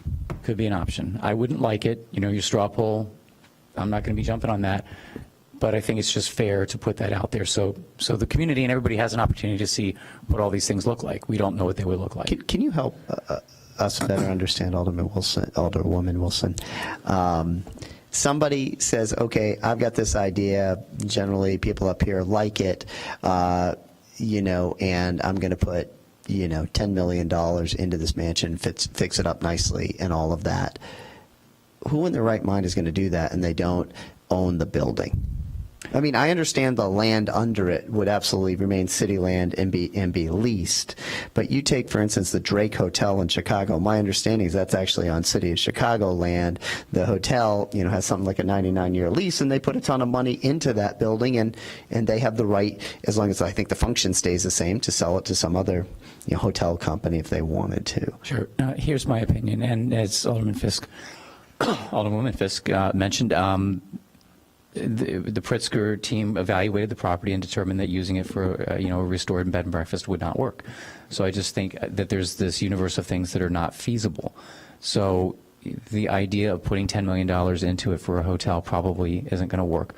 This is an opinion statement. My opinion is that the likely use that's going to come forward and be the most appealing to the community and to maintain that access is not going to be the use that's going to restore it to its former grandeur. So I think it's going to be a use that repairs the building, maintains the building, and keeps it in generally good condition. But things like, fabulous event space for high-end, catered events, that's probably, the math isn't going to work unless we're required to put money into it. A restaurant, I don't think is going to work unless we pay for it, and we're not willing to do that. So I think the use that's most likely going to come forward is going to be something that's community-oriented, has solid backing from some of the philanthropic community, and it's going to be not restoring it to its former grandeur, but it's going to be something along the lines of, museum-y or art center-y or things of that nature. So again, maintaining that community access. I could be wrong. And so, but I'm willing to listen to the other ideas, but I think that's what's going to happen. But I think we should leave it open enough so that those other ideas can come forward if they choose to. Okay, thank you. Alderman Fisk. And seconded, so we're open for conversation right now. Yep. And that's what I'm really trying to do, is to keep it open for the discussion. And so instead of keeping it open for the discussion, now we're limiting it. And that, I think, is such a bad idea. If our goal really is to try to come and to some resolution of this matter in the next 18 months, I don't see that as a way forward. And frankly, I think it's not really fair to the council not to fully understand who's out there and who has an interest in this property. I think Alderman Rainey is absolutely right in that we need to know that who's ever coming in has the resources to run and maintain and take care of the building in a responsible, financially responsible way. Again, with Lake House and Gardens, there was a study done that if they did not fulfill their event quota, it was going to take roughly $11 to $15 million in order to have an endowment that could operate and run that house in the absence of events. And these are all numbers that are floating and need, again, to be part of our discussion. I honestly think that the motion for an RFP is really too early for this. I think we need more information before we start again, putting obstacles in our way of fully understanding who is out there who actually can do this work. Now, Alderman Wilson, I remember very well your motion. How much money do we have? Could we put in there? I think we came up with about $650,000 to get the building working so that maybe we could move some rec programs in there. And the city obviously didn't have the money to do that. So if you use $650,000, for example, as a way of being on the low end of what that house would need to get its doors open to just allow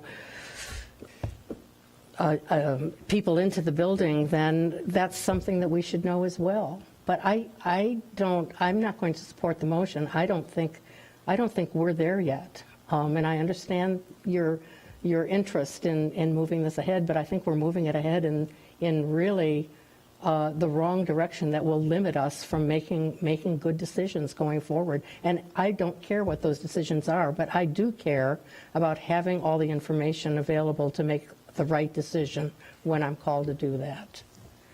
Thank you. Is there any other discussion on this motion? Okay.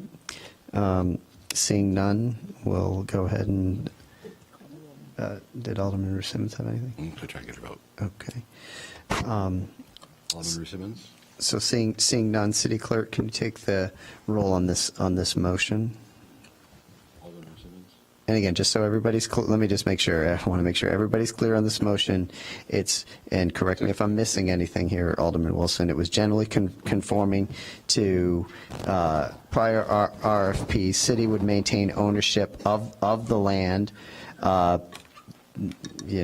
Preferably the building, but that's open. It would be a 9-month RFP process. And it would be open to nonprofits, foundations, for-profits. The proposal could include the main house or the coach house. They could divvy it up in different ways. Right. Did I miss any other major elements of that? The community members in the evaluation committee. Yes. And the RFP itself, if this motion passed, the city manager's office would work on it and bring that back to the council. Right. And so the council would all have an opportunity to provide input into that RFP. Right. Okay. All right. City Clerk, you take the roll. Since clerk is gender neutral, I'll just use a gender neutral term today. Alderperson Suffredin. Alderperson Ravel. Alderperson Rainey. No. Alderperson Fleming. Aye. Alderperson Fisk. Alderperson Braithwaite. Alderperson Nguyen. Yes. Alderperson Wilson. Aye. And then Alderperson Alderman Bruce Simmons votes no. All right. So that passes. That motion passes on a 5-4 vote. Correct? Okay. Pretty tight. Okay. Mr. Mayor, members of the council, what's the expectation then to come back with the RFP? We obviously have 2 previous versions that are close to what you've talked about this evening, so we could come back to you. We already have April 29th, a few other items with the council goals, or go into What about the first weekend in May? or if we could do it the Monday in May. What do we have, the 15th? I'm sorry? The 15th pretty full. 15th of April? Yeah. There are other matters. Again, we'll make work whatever you direct us. We're just trying to get a sense. So either the 15th or the 29th? Let's go with I'd like to go with the 15th. If we're going to go the 9 months, I would rather not wait 2 months. And let's Alderman Rainey had a comment too. Just a question. This will come back to the council. Will we have an opportunity to review this and amend it in any way? Well, Because I'm absolutely. very concerned about the financial capacity of respondents. I don't want us to get into a position of having to agree to a 6-month period and then a 12-month period for fundraising. Right. I think that's one of the hardest lessons we learned so far. Right. But it's not included in your.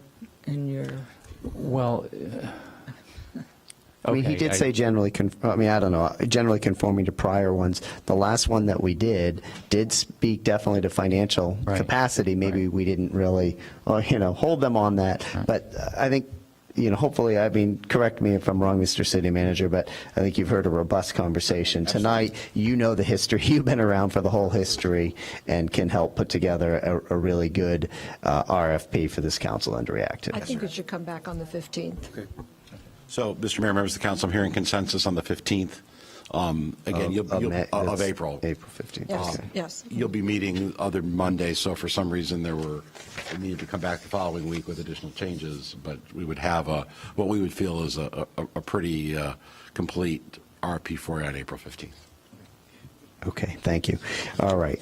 Thank you, everybody up here for that thorough conversation. We're now going to move on to the consent agenda. Alderman Suffredin, can you take us through the consent and then APW? Sure. Item A1 is payroll, February 4th, 2019 through February 17th. Can you do the minutes? Start with the minutes. Sorry about that. Sure. M1, approval of the minutes of the regular city council meetings of February 25th, 2019 and March 2nd, 2019 for action. Item A1 is payroll, February 4th, 2019 through February 17th, 2019 in the amount of $3,122,700.75. A2 is the bills list, March 12th, 2019, credit card activity not including Amazon purchases for the period ending January 26, 2019 in the amount of $153,068.53. A3 is off. A4 is a contract with Chicagoland Paving for Lovelace Park Tennis Court rehabilitation. Item A5 is a contract with Landscape Concepts Management, Inc. for Green Bay Road landscape maintenance. A6 is a contract with Clean Slate Chicago LLC for 2019 mowing services. A7, a contract with Visu Sewer of Illinois LLC for the 2019 CIPP sewer rehabilitation contract A project. A8 is a sole source purchase of hot mix asphalt from Builders Asphalt. Item A9 is a sole source contract for the purchase of concrete and flowable fill with Ozinga Ready Mix, Inc.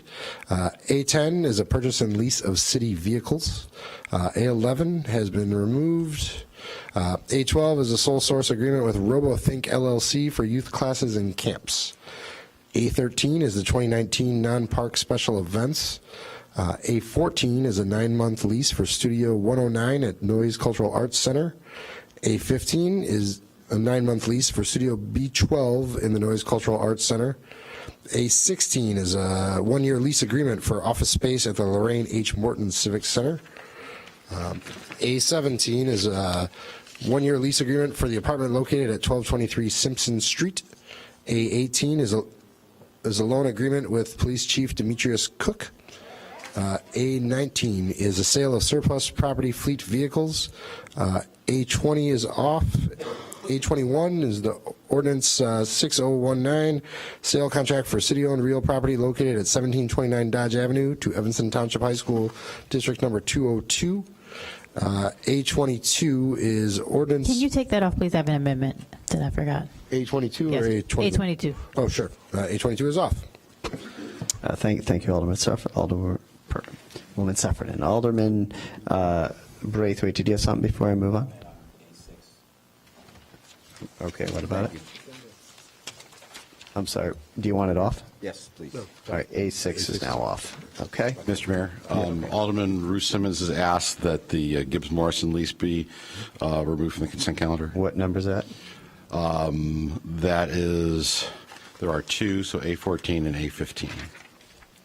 A14 and A15 is off. That's noise. Oh, that's noise. Oh, I'm sorry. Yeah. Where's Gibbs? A20. I'm sorry. A20 is already off. A20 is already off. Human Services.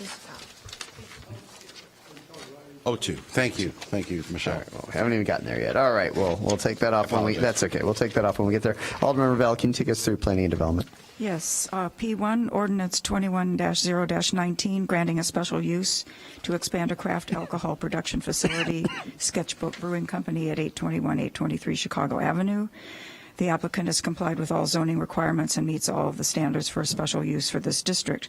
Alderman Nguyen requests suspension of the rules for introduction and action at our meeting this evening. So this is for introduction and action. P2 is ordinance 22-0-19, a special use permit for a planned development at 910-938 Custer Avenue and amending the zoning map.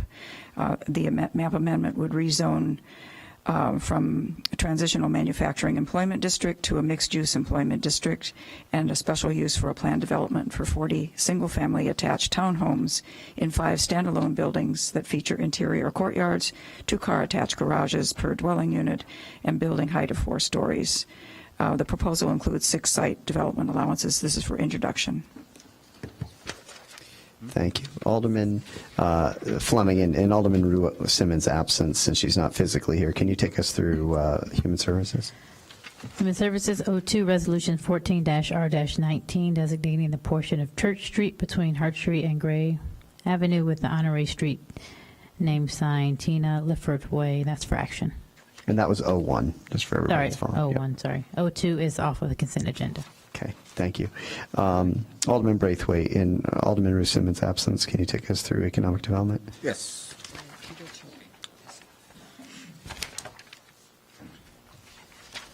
Mr. Mayor, members of the council, I'd like to move item, is it 03? 03. Okay. It's the application for the Evanston Great Merchants Grant Program, totaling $51,443 to the following businesses: Central Street, West End, Howard Street, West Village, Hill Arts, Foster Maple Business District, Back Business Consortium, Evanston North Shore. I think that's all of them. Central Evanston. Oh, thank you, Alderman Fisk, and Central Evanston. I'd also like to move item 04, the Entrepreneurial Support Program application. Economic Development Committee recommends the approval of City Council financial assistance through the Entrepreneur Support Program totaling $2,500, and that's for the Nelson Career Curators. And then item 05 is the Evanston Development Corporation requests financial assistance. The Economic Development Committee is recommending the approval of City Council of $60,000 in community development block grant funding for that corporate. Terrific. Thank you. Is there a second to this? Second. Okay. City Clerk, could you take the roll on the consent agenda, please? Alderperson Sufferton. Aye. Alderperson Ravel. Alderperson Rainey. Aye. Alderperson Fleming. Alderperson Fisk. Aye. Alderperson Braithwaite. Aye. Alderperson Nguyen. Aye. Alderperson Wilson. And Alderperson Rue Simmons. Aye. Okay. Consent agenda passes the Evanston City Council on a 9-0 vote. We're now going to move to the items that were pulled off of the consent agenda. Alderman, no, I know it's Alderman Sufferton, but Alderman Braithwaite, can you take us to read off A3 and move that motion? Sure. That's, and this is for action, Amazon credit card activity ending January 26th in the dollar amount of $5,574.50. This is for action. Is there a second? All right. City Clerk, can you take the roll on A3? Alderperson Sufferton. I abstain. Alderperson Ravel. Alderperson Rainey. Aye. Alderperson Fleming. Aye. Alderperson Fisk. Aye. Alderperson Braithwaite. Aye. Alderperson Nguyen. Aye. Alderperson Wilson. Alderperson Rue Simmons. Aye. All right. So A3, Amazon credit card activity, passes the City Council on an 8-0 vote with Alderman Sufferton abstaining. Alderman Sufferton, can you take us to A6? Item A6 is a contract with Clean Slate Chicago LLC for 2019 mowing services in the amount of $30,896.25. Is there a second? Second. Okay. And so, Alderman Braithwaite. Thank you, Mr. Mayor. And if I could just speak briefly to this. So maybe not this specific bid, but I think that this bid is an example of many opportunities that can go to a local contractor. And we have companies like Nature's Perspective and other large contractors. One of the discussions that I had with Director Stonebeck is one of the barriers is the bonding and the insurance that's being asked from our smaller businesses. So I think I'm going to try to raise this in our MWEBE, but I would like for us as a council to look at these opportunities and really focus on our local businesses and figure out what are the barriers from them bidding on it. And so I will say this to our city manager and staff. I'll start to call these off of the agenda more and more until I can get an understanding and we can understand where we need to pivot to give more local opportunities. Thank you, Mr. Mayor. Thank you, Alderwoman Braithwaite. All right. Seeing no more discussion, could you take? I'm sorry. Yeah. Oh. Mr. Mayor, members of the committee, I had talked with Kevin Brown earlier about speaking to this item because we had discussed your concerns earlier, and I don't think that everybody recalls one of the reasons that we went with Clean Slate originally was because they offer a transitional job program where former incarcerated persons can get employment, and he's worked extensively with Clean Slate to get local Evanston residents employed with the service. So that's just a counterpoint to the discussion that's been had earlier this evening.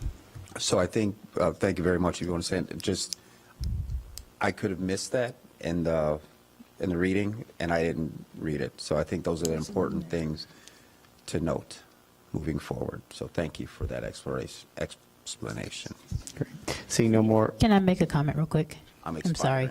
Just, I appreciate that. I think, I agree, you know, those kind of things can be put in there. I, again, diverge just to say some of our community might not appreciate that. They might not be supportive of that, and you all can act like we don't have people like that here, but that, you know, we might want to say this offers some kind of community benefit, but I would hate for this company then for people to say, I don't want ex-offender, you know, to start another kind of negative campaign against this company, being that they obviously, I think Paul or whoever was up here said we've been dealing with them for several years and they're doing great work. So I do appreciate you bringing that up. I do support Alderman Braithwaite, though, and really trying to continue to push where there might be other barriers. Great. Thank you, Alderwoman Fleming. City Clerk, could you take the roll, please, on A6 contract with Clean Slate Chicago LLC for mowing services? Alderperson Sufferton. Aye. Alderperson Ravel. Aye. Alderperson Rainey. Aye. Alderperson Fleming. Aye. Alderperson Fisk. Alderperson Braithwaite. Alderperson Nguyen. Aye. Alderperson Wilson. Aye. Alderperson Ruth Simmons. Aye. All right. So Are we able to adjust the protocol for Alderman Ruth Simmons voting? Maybe put on speaker just so there's. The problem is that there's a pretty significant time gap. Okay. I mean, that's just so I think it's fine. She's going to see the minutes from the meeting. If she disagrees with her vote, she can bring it up then too.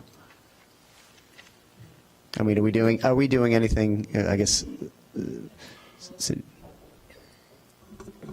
Code says the communication needs to, or the council rules say the communication needs to be shared publicly. Correct. We're following the code. She's out of town for business, for city business. And I don't know about the delay. I haven't privy to it. But yes, Wally is sharing the text and the vote, and it sounds like she's following the agenda. So. I'm happy to try to bring her on the speaker.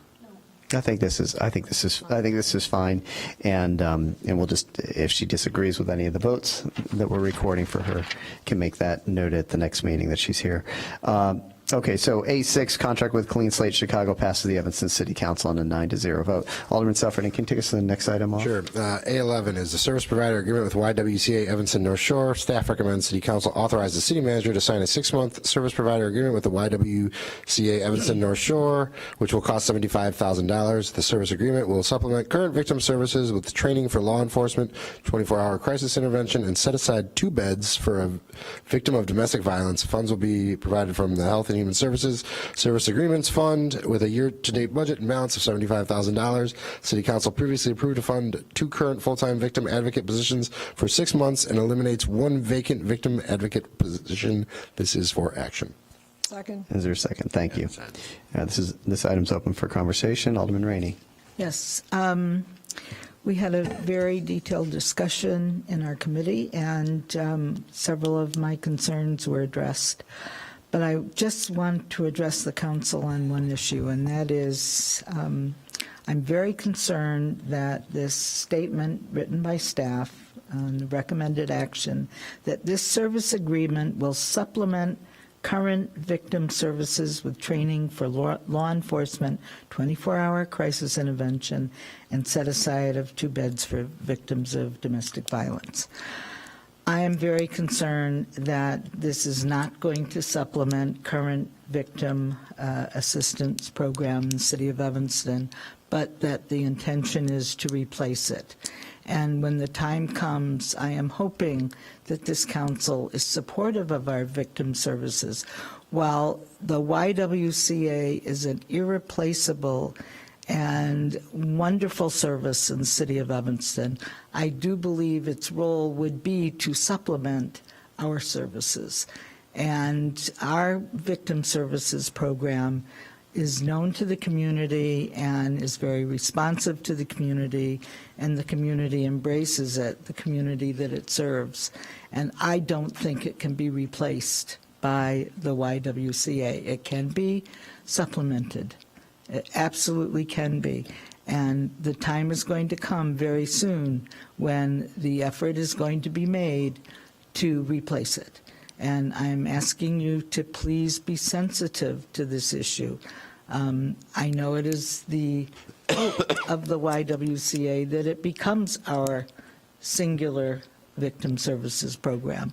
And while I'm sure they would do a lovely job, they are not the community victim services program that the community knows. Although they have been doing this work for many years, and we've been assisting them with financing for many years, and we should continue to do that, but as a supplement to our program. So thank you. That's Thank all you, I have to Alderman. say. I'm going to support this. Okay, thank you, Alderwoman. Alderwoman Fleming. And so some of what Alderman Rainey said, Alderwoman, I agree with my concern about victim services in the long run. For me, I think there's still some lack of clarity in terms of how this duplicates. What we already do. There's some concern about the, there was conversation about going to court with people, and I know that the Y is currently there filing these orders of protection, but I know some of our clients also would like people to attend court with them. We heard that that was a big role of the current victim services. So I have a concern there. I'm also continue to be concerned about how this duplicates what we're already paying the Y to do. And then I think my bigger concern, which I heard from a lot of people in the community, was this 24-hour support. And I know we had a very labored conversation, and we talked about wanting to make sure the 24-hour support was there and understanding the 2 women who were in place couldn't do this.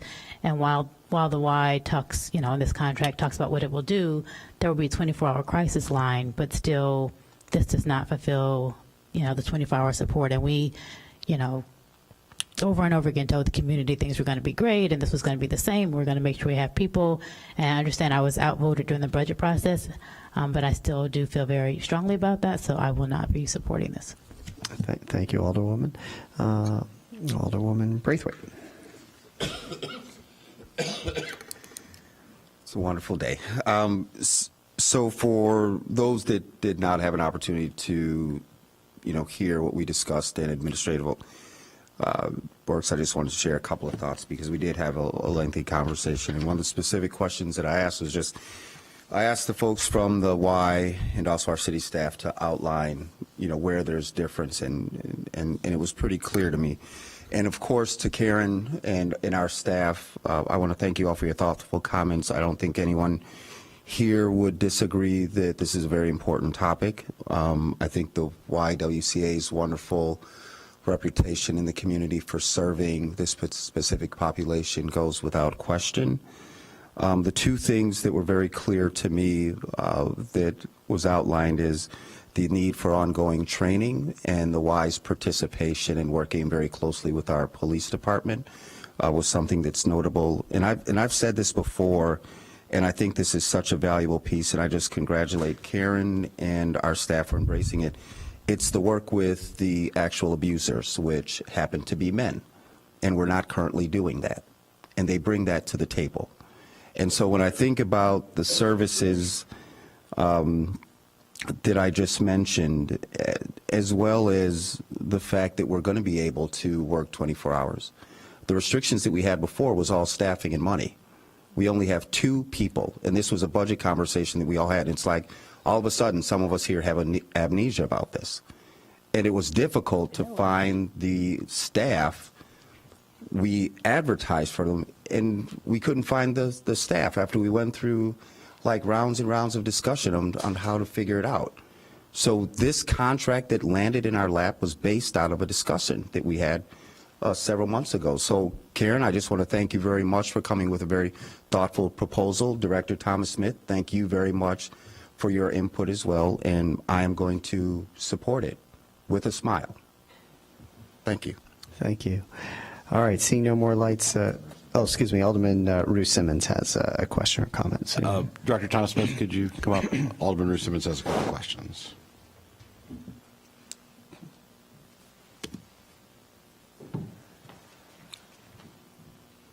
Good evening. Her first question is, if we do not approve this, do we have an alternative identified? No, we do not have an alternative vendor identified. Second, does our current staff have the capacity to provide the service? No. So that's why we sought the one vendor in the community that could complement and supplement the current services. And the third question is, what will our residents sacrifice if we do not have this service? We will not be able to, we don't have the capacity to provide comprehensive services, and we certainly don't have the capacity to interrupt the violence. We would just continue to wait on the next unfortunate victim. Thank you. Thank you. Okay, thank you, Alderwoman Ruth Simmons. All right, seeing no more lights, City Clerk, could you take the roll, please? And this is on A11, Service Provider Agreement with the YWCA Evanston North Shore. Alderperson Suffredin? Yes. Alderperson Ravel? Alderperson Rainey? Aye. Alderperson Fleming? No. Alderperson Fisk? Alderperson Braithwaite? Aye. Alderperson Nguyen? Aye. Alderperson Wilson? Aye. Alderperson Ruth Simmons? Aye. All right, A11, Service Provider Agreement with the YWCA Evanston North Shore passes the Evanston City Council on a 7-2 vote.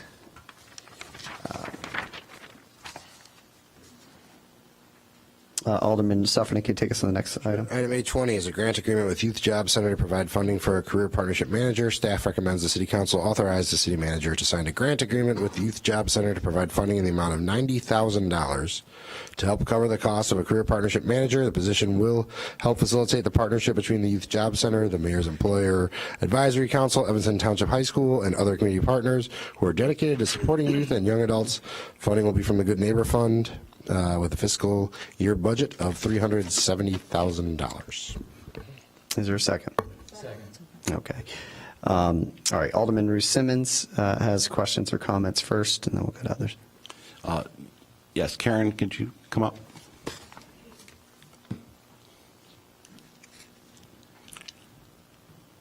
Again, these are questions from Alderman Ruth Simmons, who's in Washington, D.C. this evening for a National League of Cities meeting. Happy to do so.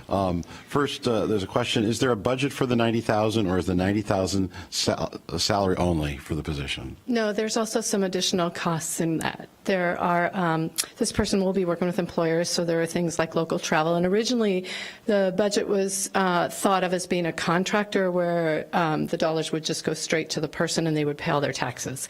But we at Youth Job Center are trying to offer, as we ask employers to do, living wage with benefits. And so we have to add in wage, benefits, local travel, miscellaneous equipment. There's laptop, there's some of the needs for just setting up in the first year that wouldn't be in a subsequent year. So that's the budget. And we can, I think it was included. In the packet, I think it was. In the packet.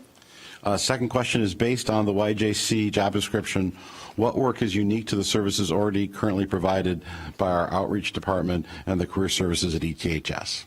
Can you repeat that? based on the job description for the position, what work is unique to the services already currently provided by our outreach department and the career services at ETHS? So maybe said another way, Right. how is this different than the work that ETHS is already Right. doing Right. and the work that our youth and young adult staff does? Well, and that's a really great question, and I could probably spend about 2 hours sharing a lot about that. But I would say that YJC's work historically has been about helping young kids get jobs, especially high school students, and that is based on the research that a first positive job experience really sets a very different trajectory. But in the last couple of years, we've started recognizing how much that's not enough for young people, and we see it too often with young adults who come back and they've struggled. They didn't launch successfully when they graduated from high school, and then the barriers start stacking up. And when they're 22 or 23 and sleeping on someone's couch and maybe have a criminal background, it's a lot tougher to get them there. So we've moved more into helping young people think about careers, but our positions basically are still constructed as job training and job placement. This moves really into career, but it moves beyond the individuals themselves. It also moves into what the employers can do to support that, how they can get in front of the young people, and as well as at the high school. There's a high school leadership that really wants to embed career in much more. For example, this week is Career Week at ETHS, but it's 1 week a year, and everything else is college. It should be monthly. It should be at the very least quarterly. So this position is super complementary to the work that we do, and I would say the outreach team does as well. They do a lot of similar work that we do in terms of out-of-school youth populations, really addressing the high need, working toward violence reduction, working towards helping young people find their way back onto a steady path. 2 more questions. Okay.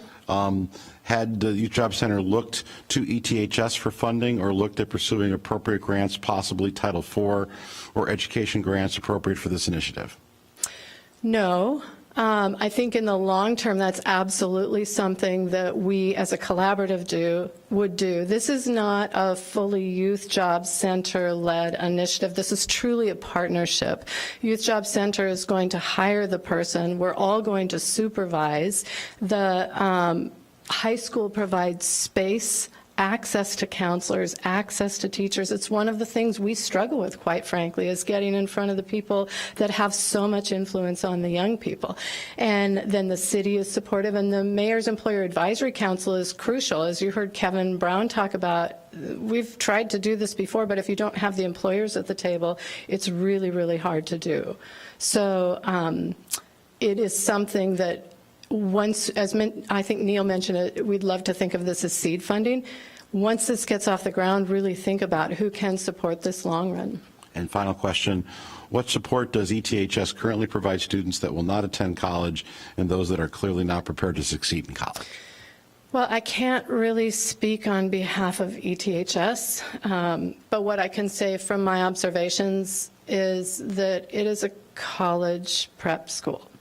But part of that is that all high schools are held accountable now to how many kids go to college. We see the same thing in every city. It's the kind of the federal mandate for the last 2 decades is help every young kid get to college because that's how they can get a good job. And what we've missed out in that is 2 things. The first one is it doesn't fit for everyone, and the second is there's whole industries that are really viable and necessary in our infrastructure that have been devalued in that. So the school leadership that we're working with is very excited about this, and my understanding is sometimes it's Evanston pressure that keeps it really focused on helping every kid get to college. So I think this is an opportunity we have as a community to really recognize the needs of every young person in this community and help position them well. Thank you. On behalf of Alderman Ruth Simmons. Okay. Thank you. Stay up there in case we got okay. a few other lights in case folks have questions. Alderman Wilson. Thank you. More comments than questions, but I had recently commented on the idea of the importance of us tearing down barriers, and this is doing that and building bridges. And so we've heard from our staff, we've heard from our team and from Mr. Brown, and I have faith in their understanding of what the needs are. So I respect that, and hopefully we can be supportive of this. I'm grateful for the fact that this ultimately this was grant money that came our way, and To me, this seems like an excellent use of that grant money, and I think this is really going to be impactful, particularly in view of that contextual history that Mr. Brown walked through. It's been tried, here's what we learned, and here's how we can actually hopefully make it work this time. Thanks for that. Okay. Lots of lights on up here. Alderman Sufford and then Alderman Braithwaite. Have you already extended an offer of employment to somebody for this position? Yes, we have. And I will be 100% honest. That's on me, and I'm going to figure out how to deal with that. I did not realize, this was actually published in the Evanston Roundtable back in November, that the Mayor's Fund was going to support this and Elevate Evanston and the Mayor's Employer Advisory Council. And I'll confess naivety in not recognizing I needed to put a pause on it because, we're looking at, from our perspective, the June 15th deadline. Once those seniors are gone, it is so much harder to catch them. We've got 3 months left. So the urgency to get something done right now while young people are while we still have them as a captive audience is really critical. So, yeah. And I would just add the value of this partnership, and it really is a partnership between the city, YJC, and ETHS, and having it located at the high school is not to do something that just the high school should be doing. The fact of the matter is, you heard the statement from Pete Bavis, 22% of the kids don't go on, to college. Then a large percent who do go on to college after a year or two drop out. So of that graduating class, about 50% are not. Having it at the high school means that as it gets sort of institutionalized there, and again, this is sort of a pilot program. I've committed that I would do it for 2 years, this being year one, and then looking at the Mayor's Employer Council or the high school or other entities to sort of continue to fund it if it is producing the kind of results that we're expecting. Institutionalizing it means that when kids do go off to college for a year and drop out, they know that they can go back to this position, and this person will help them. And there's tremendous value in that, because I worry, and I know a lot of us do up here, about these young people who have graduated and are sort of meandering.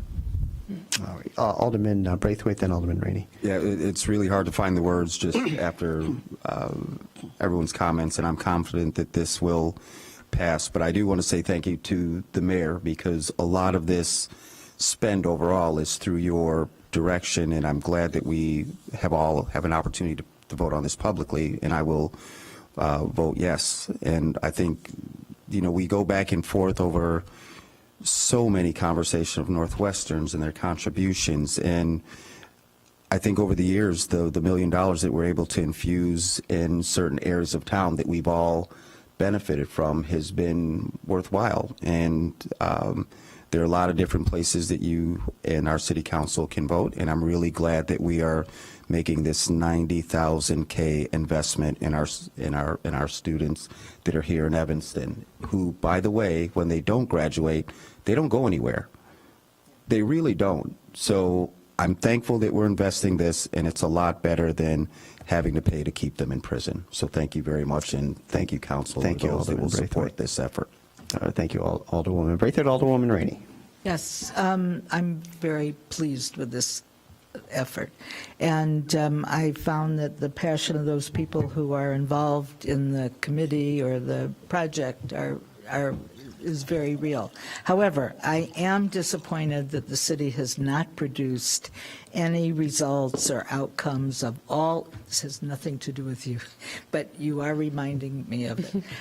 Of all the efforts that we have been making over the last 4 or 5 years in youth employment, et cetera, we've spent a lot of money, and several of us on this council have asked for information to show some of the outcomes, some of the results, some of what have our efforts produced. Do we have any evidence? Just say, no, we don't have any evidence of any outcome. That's all. I really thought by tonight we would get some response, and we haven't. So I like knowing that those are that's some of the things that you're going to do, and that's really important because it gives us encouragement to keep the money coming, and to keep the support coming. But the city needs to say something about what we're doing instead of coming, every budget saying we need more money for this new program, and we have multiple programs. So Can I respond? Is that okay? I just want to say one thing. I really appreciate you saying that. And one of the things that gets harder when partnerships get stronger is that nobody owns the outcome anymore in quite the same way. I mean, we have to together really move these young people into paths that will work for them, but it's us collectively that are doing it. And I have to say, we love our relationship with the Youth and Young Adult Division. There are times we call them up because they have such great relationships and they know where to find someone that we are losing track with, and they'll bring them back. And it is really what you would envision, that the community comes together to support the young people. it's nice of you to say that, but we need to know that too. And I'm sure some people who are more connected will know that. But I remember way back when, before you probably even heard of the Youth Job Center, we would say that to Ann Jeanette, and others after her figured out a way to produce outcomes. And it was amazing, the information she gleaned from her clientele. I mean, just amazing. And so I was always very impressed by that, because she could prove, and others could prove, that her work really mattered, I mean, anecdotal, this one and that family and this family, that's great, but there needs to be a bigger picture. Right. I agree. Thank you very much. Thank Good you. luck. Thank you, And I hope Alderwoman. you hire that person. Alderwoman Nguyen, and then Alderwoman Fisk. Yes, thank you, Karen, very much for this program. I think it's terrific. And I have one or two questions. Actually, I was at the conference that Alderman Rue Simmons is at right now. 6 or 7 years ago, the first time I went to a workshop on workforce development, and heard about what Louisville was doing. It was 15,000 degrees in 15 years or something like it. And what they did was some of what the mayor has done, and what I think the piece that we were missing was they surveyed their employers and found out what were the jobs that they were going to need in the future, and they realized that their school systems were not producing those types of employees that these large employers, or large and small employers, knew that they were going to need. And so then they formed this partnership that actually was stunningly successful, in which the employers described the skills they needed. Louisville worked with their school systems to start developing and changing curriculum, and then they linked the curriculum and taking the courses and getting both certification and then associate's degrees with specific jobs with employers. And that was the success, was that they had all the pieces together. And I think from what we've heard here, and this is something we have been talking about a lot, was that we were missing where is the job, where's the first start with the career. And I think that's what we're getting all of the pieces joined together, I hope, here. And so my question is what is ETHS thinking about in terms of possibly changing the curriculum or emphasizing other skills? Because you're right, it is a college prep school at this point, and that's because of federal mandates and the way the testing is going these days. And I've talked to people who graduated years ago who talk about other skills that they learned in parts of ETHS that nobody goes to anymore. So I think, what is ETHS looking at doing so that almost 50% who don't move forward, what curriculum changes are they looking at, or what are the changes that they're going to? Would you mind if I No, responded go right to ahead. that? I'd Okay, like to because hear I've had a lot of conversations with Pete Bavis, who's the curriculum director. Yeah. Mhm. And one of the things that he said is they are going to be making room in their schedule starting with freshmen, where employers can come to a freshman class and say, this is what healthcare looks like. Here's what transportation looks like. And start working with the students to allow them to see the broad opportunity. Besides, college is a way, but not the way. But the employers have signed up for this, even the single ones that said, I'm not going to hire anybody, I know that, but I said, no, but you can job shadow. And you can also come to the classes and say, what is it like to be an entrepreneur? Like starving for 2 years and whatnot. But ETHS is investing in the point they're going to bring these employers in. And I'll give you one anecdotal thing, if you don't mind. When we went to see the 8 employers, on the third one, Dr. Bavis stood up in public and said, I cannot believe what I'm seeing here. We have got to make structural changes at the school. And yes, they get it. Yeah, okay. I did want to hear that part of it. Yeah. Okay, thank you And very Dr. much. Bavis would be here tonight, but they have the school board meetings Right. on Oh, that's Monday fine. nights. That's why I he understand. couldn't be here. That's why they read the letter. Yeah, Alderman Fisk, or Alderwoman Fisk, excuse me. Yes, thank you.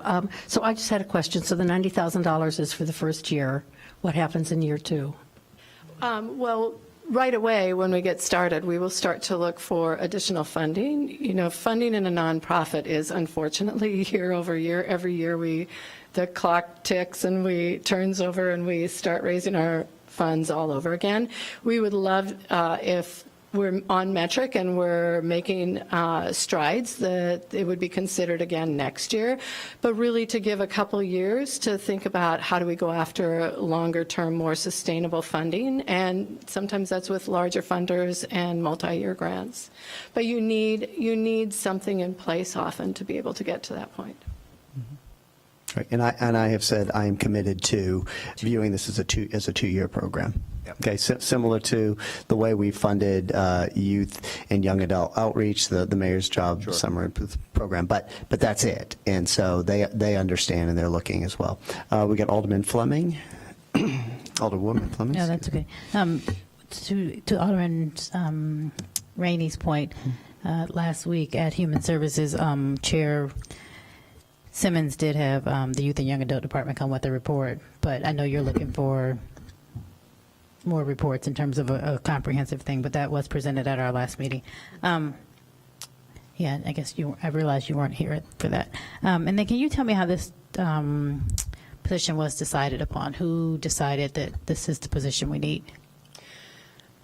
It's a great question, and it came through all of us. I mean, it emerged over time. It wasn't that we started thinking about this as a position. What happened was the Mayor's Employer Advisory Council started convening, and that first convening in June, there were about 40 people there, and they walked through ETHS career and technical education facilities, which if you haven't seen them, you need to tour them. They're phenomenal, and nobody knows about them. Robotics and manufacturing and culinary and all these different things. So the employers were immediately invested, and Neil was asking 3 employers to conduct site visits over the next couple months so that we could bring school leadership into the employer sites, and he got 8 volunteers immediately, including Evanston Water Department, which was fascinating. And so and it was peer employers as well. So employers visiting other employers, seeing how they're bringing people into their organizations, how they're training them, developing them, giving them apprenticeship programs and, sometimes tuition reimbursement to continue to learn and grow and advance. And so what happened during that time was started really the recognition of what was missing. And what was missing really is this lack of connection between the great work happening in the school, the employer's needs and what they're trying to do in really best practices around building a strong workforce, and to kind of ease that mismatch that has happened for too long and left both sides slightly frustrated. That's where the position came in. It's all that Neil I'll make one other comment. This was born of discussions with ETHS, with Dr. Bavis, Shelley Gates. It was also including Cradle to Career. and Karen, of course, and a couple, some of the MEAC folks that were present in some of these visits. They said, we just don't have the bridge. We just don't have the connection. And it became pretty obvious pretty early that this kind of position would work well. And again, it was a consensus deal. I would just, Alderwoman, I would just add, I attended several of the Mayor's Employers Advisory Council, work with different folks in the community that are parts of it, and kept hearing really, really positive response about finally feeling like the community was coming together to work, really cohesively on this. In this fall, I went to Neil and I said, hey, workforce development's important to me. I am thinking about making an investment with the Good Neighbor Fund in this area. How could we best put that money to work? And then you all started to do your thing, drafted a proposal, and said, we all think, and again, this is everybody. This is Neil and that group. This is YJC. This is ETHS all saying, we think this is good. And again, I like the fact that it's a real collaboration. I think good things come from that. Yeah, okay. Okay, Alderman Ruth Simmons has something. She sent a statement which reads, workforce development is a goal we all share, and I appreciate Mayor Haggerty expressing it as a goal for our city. Designating Good Neighbor grant funds was an important statement. I do not support funding $90,000 for the new position. I want to see impact from the limited resources we have and use more of our money to directly empower residents and not continue to create jobs, committees, and organizations that curate the same list of tools and resources to job-seeking residents that have already proven insufficient. It's my opinion that $90,000 is better spent investing in the skill set, capacity, and credentialing of our residents, or expanding the proven workforce development services already provided by our staff. $90,000 toward one job to encourage our local businesses to hire locally is not the most responsible use. I was hoping I learned more about the job description and could enthusiastically support it, but after meeting with the Elevate committee members, I do not support this funding. My recommendation is that a member from Elevate monitor MWEBE committee, if not participate, so that informed decisions are made all around. Relevant discussions include immediate local workforce gaps evident by non-compliant trade contractors on our CIP projects. An example of a great use of $40,000 is supporting rebuilding warehouse that will equip 30 residents with certification that will qualify them to be employed, as well as 10 residents that will receive PAID training. Will receive paid training. I believe that $90,000 should be split between our current workforce development and a portion to subsidize training. Kevin Brown presented a report last week which showed partnerships with 100 employers and outcomes, and I would like to see these funds used to expand the existing effort of what has measurable outcomes. I do not support this as proposed. I would like to see further input. The workforce has been clear. They want to hire locally, but our workforce is not prepared.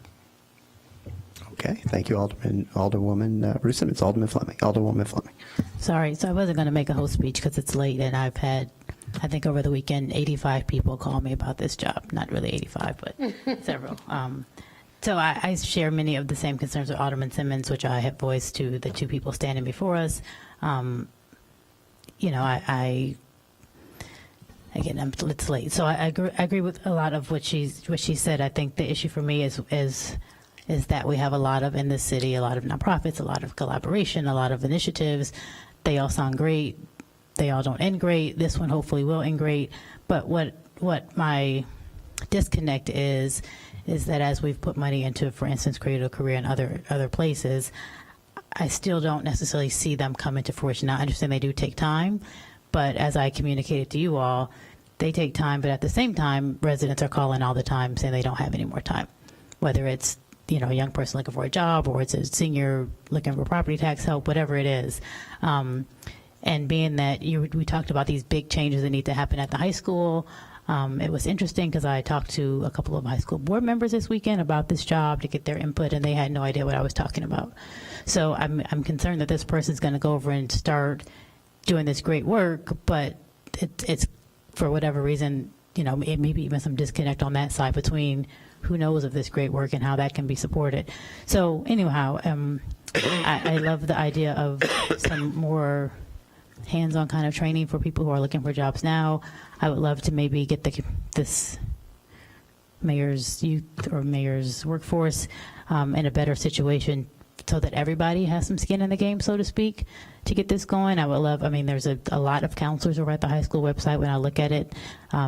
If they want to be not so college focused, which I appreciate, I think that they can maybe start to use one of their several college counselors and transition them into this role. And you all can think as a group more creatively how to use these funds. Thank you, Alderwoman. Alderman Braithwaite. Call the question. Okay. City Clerk, could you take the roll, please?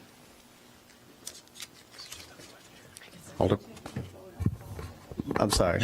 No, just What do we do? You want to call the vote? Okay, so And then you do need to take a vote on whether or not to call it. now we need to take a vote on calling the vote. I don't No, think there's we no light. call the roll on that. I don't. Is there any objection to us taking a vote on this? All right. So the motion's been made. It was seconded. City Clerk, could you take the roll? This is on A20 grant agreement with the Youth Job Center to provide funding for career partnership manager. I will never use the word alderman here again, so it's going to be, since you started it. Alderperson Suffredin. No. Alderperson Ravel. Alderperson Rainey. Aye. Alderperson Fleming. Aye. I mean, no, sorry.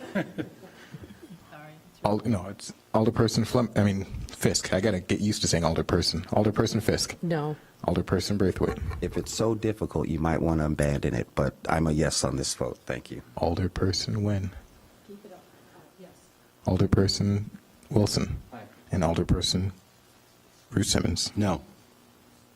All right. So A20 grant agreement with the Youth Job Center to provide funding for career partnership manager. Passed the Evanston City Council on a 5-4 vote. Thank you. All right. Good luck. Thank you for all your hard work. Okay. All right. Alderman Suffren, that's it for everything? No, there's item 822, ordinance 15019, amending portions of the City Code, Title 7, Public Ways, Chapter 8, Trees and Shrubs. Staff recommends that City Council adopt ordinance 15019, which will amend portions of the City Code, Title 7, Public Ways, Chapter 8, Trees and Shrubs, to correct staff title updates and clarifying public parkway allowed plantings. Is there a second? Second. Okay. Any discussion? Yeah, I pulled this off. I forgot. So last week I made an ask of staff to add bike lanes because as we know, we have bike lanes down Dodge, and I've had bikers talk about trees and bushes and such that are in the bike lane path. So I pulled this off because that was amended earlier, but anyway. So I emailed everybody the amendment. So I'm going to make a motion that we approve the ordinance as amended, and I'm happy to read that, but it is in page 1, section 78-1-1. And essentially, it just adds bike lane in there in addition to the right-of-way. So it now reads right-of-way, public street, alley, sidewalk, and bike lane.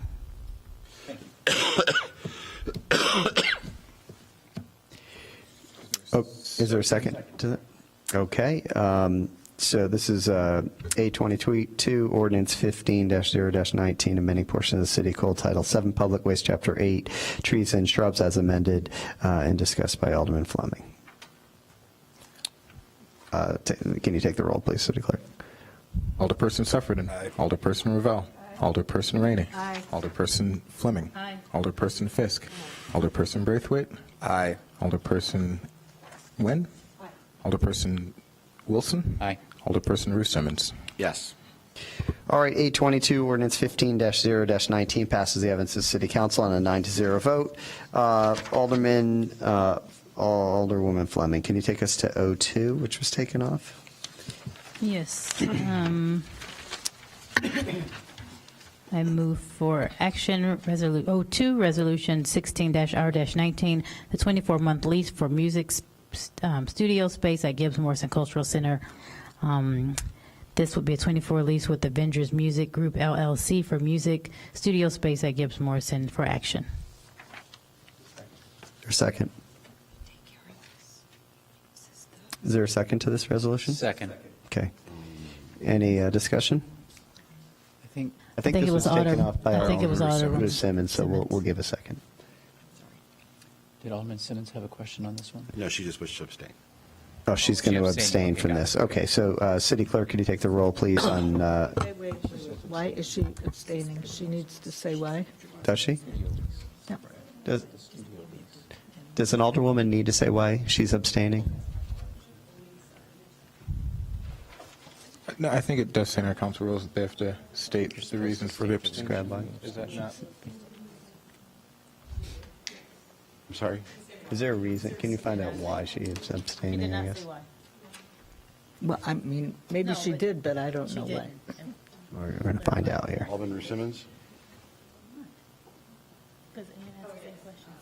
Let's see. So Rule 11.1, the reason for an abstention shall be announced.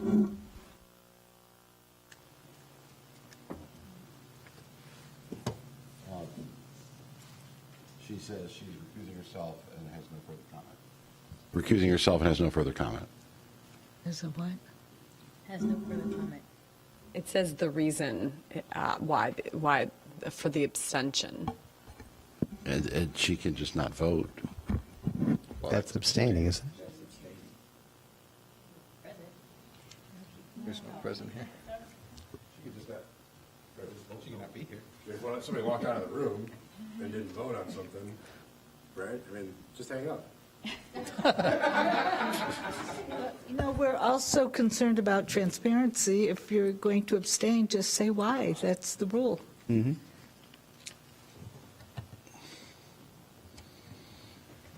Alderman Simmons?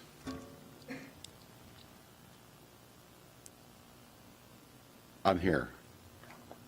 So the group would like to know the reason. Per the rules. Yeah. Okay. Are you saying send an email or a text? Okay. Should we move on to the next vote and come back to this? This is it. This last one. Then we got a roll call. Yeah, I'm here. I just got it, so I'll read it. Okay. Out of an abundance of caution, I'm abstaining because one of the partners is a Sunshine graduate. There you go. Very All right, simple. thank you, Alderman Ruth Simmons. City Clerk, could you take the roll on O2 Resolution 16-R-19, 24-month lease for music studio space at Gibbs Morrison Cultural Center? Alderperson Suffredin. Alderperson Ravel. Alderperson Rainey. Aye. Alderperson Fleming. Alderperson Fisk. Alderperson Braithwaite. Alderperson Nguyen. Alderperson Wilson.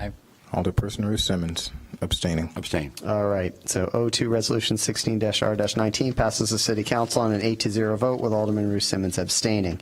Let's go to call of the wards. Alderman Suffredin, can you start us off? Sure. Just want to say I had a fantastic visit at Hot Dog Island with my son Patrick on Saturday, and I'd like to encourage everyone, if they happen to find themselves in the 6th Ward, to make their way to 2600 Crawford Avenue and enjoy a very interesting little structure that has hot dogs in it. And make sure to look both ways when you cross the street. Alderman Ravel. Alderman Rainey.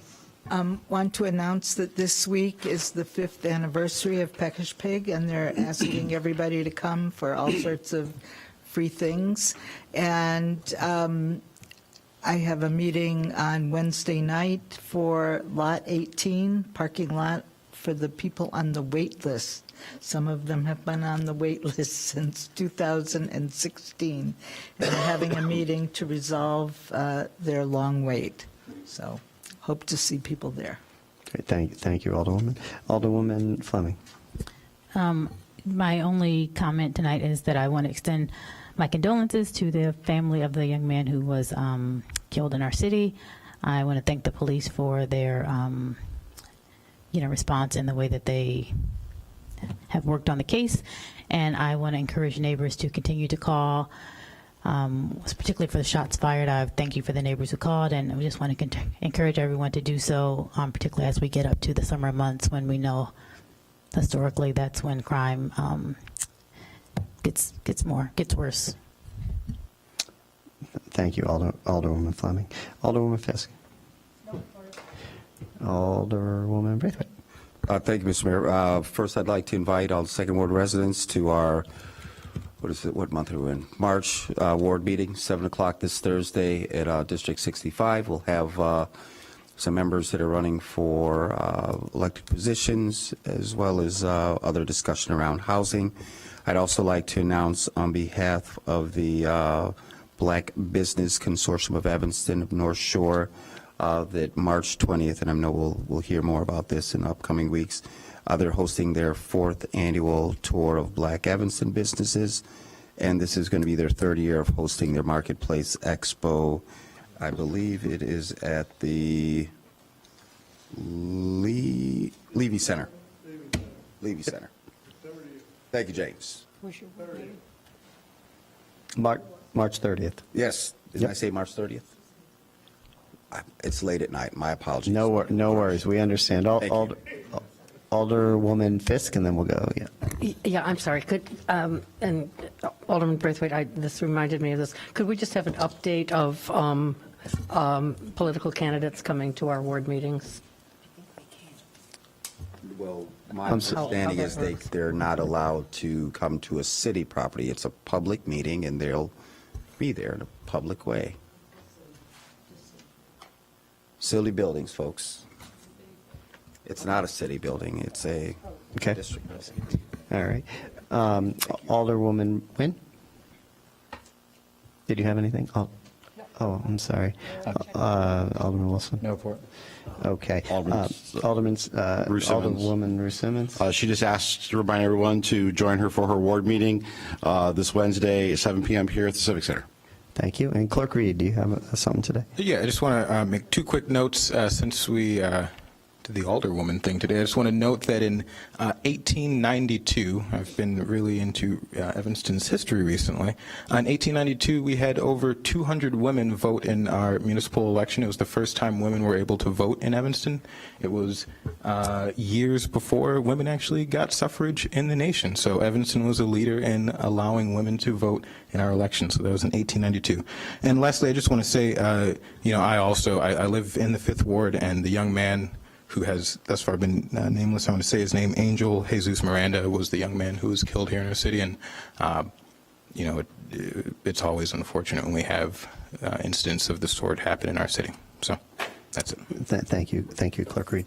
Alderman Wilson, can you take us through into executive session? Yes, pursuant to 5 Illinois compiled statutes, ILCS 120/2A, I move that the City Council convene into executive session to discuss agenda items regarding personnel and litigation. These agenda items are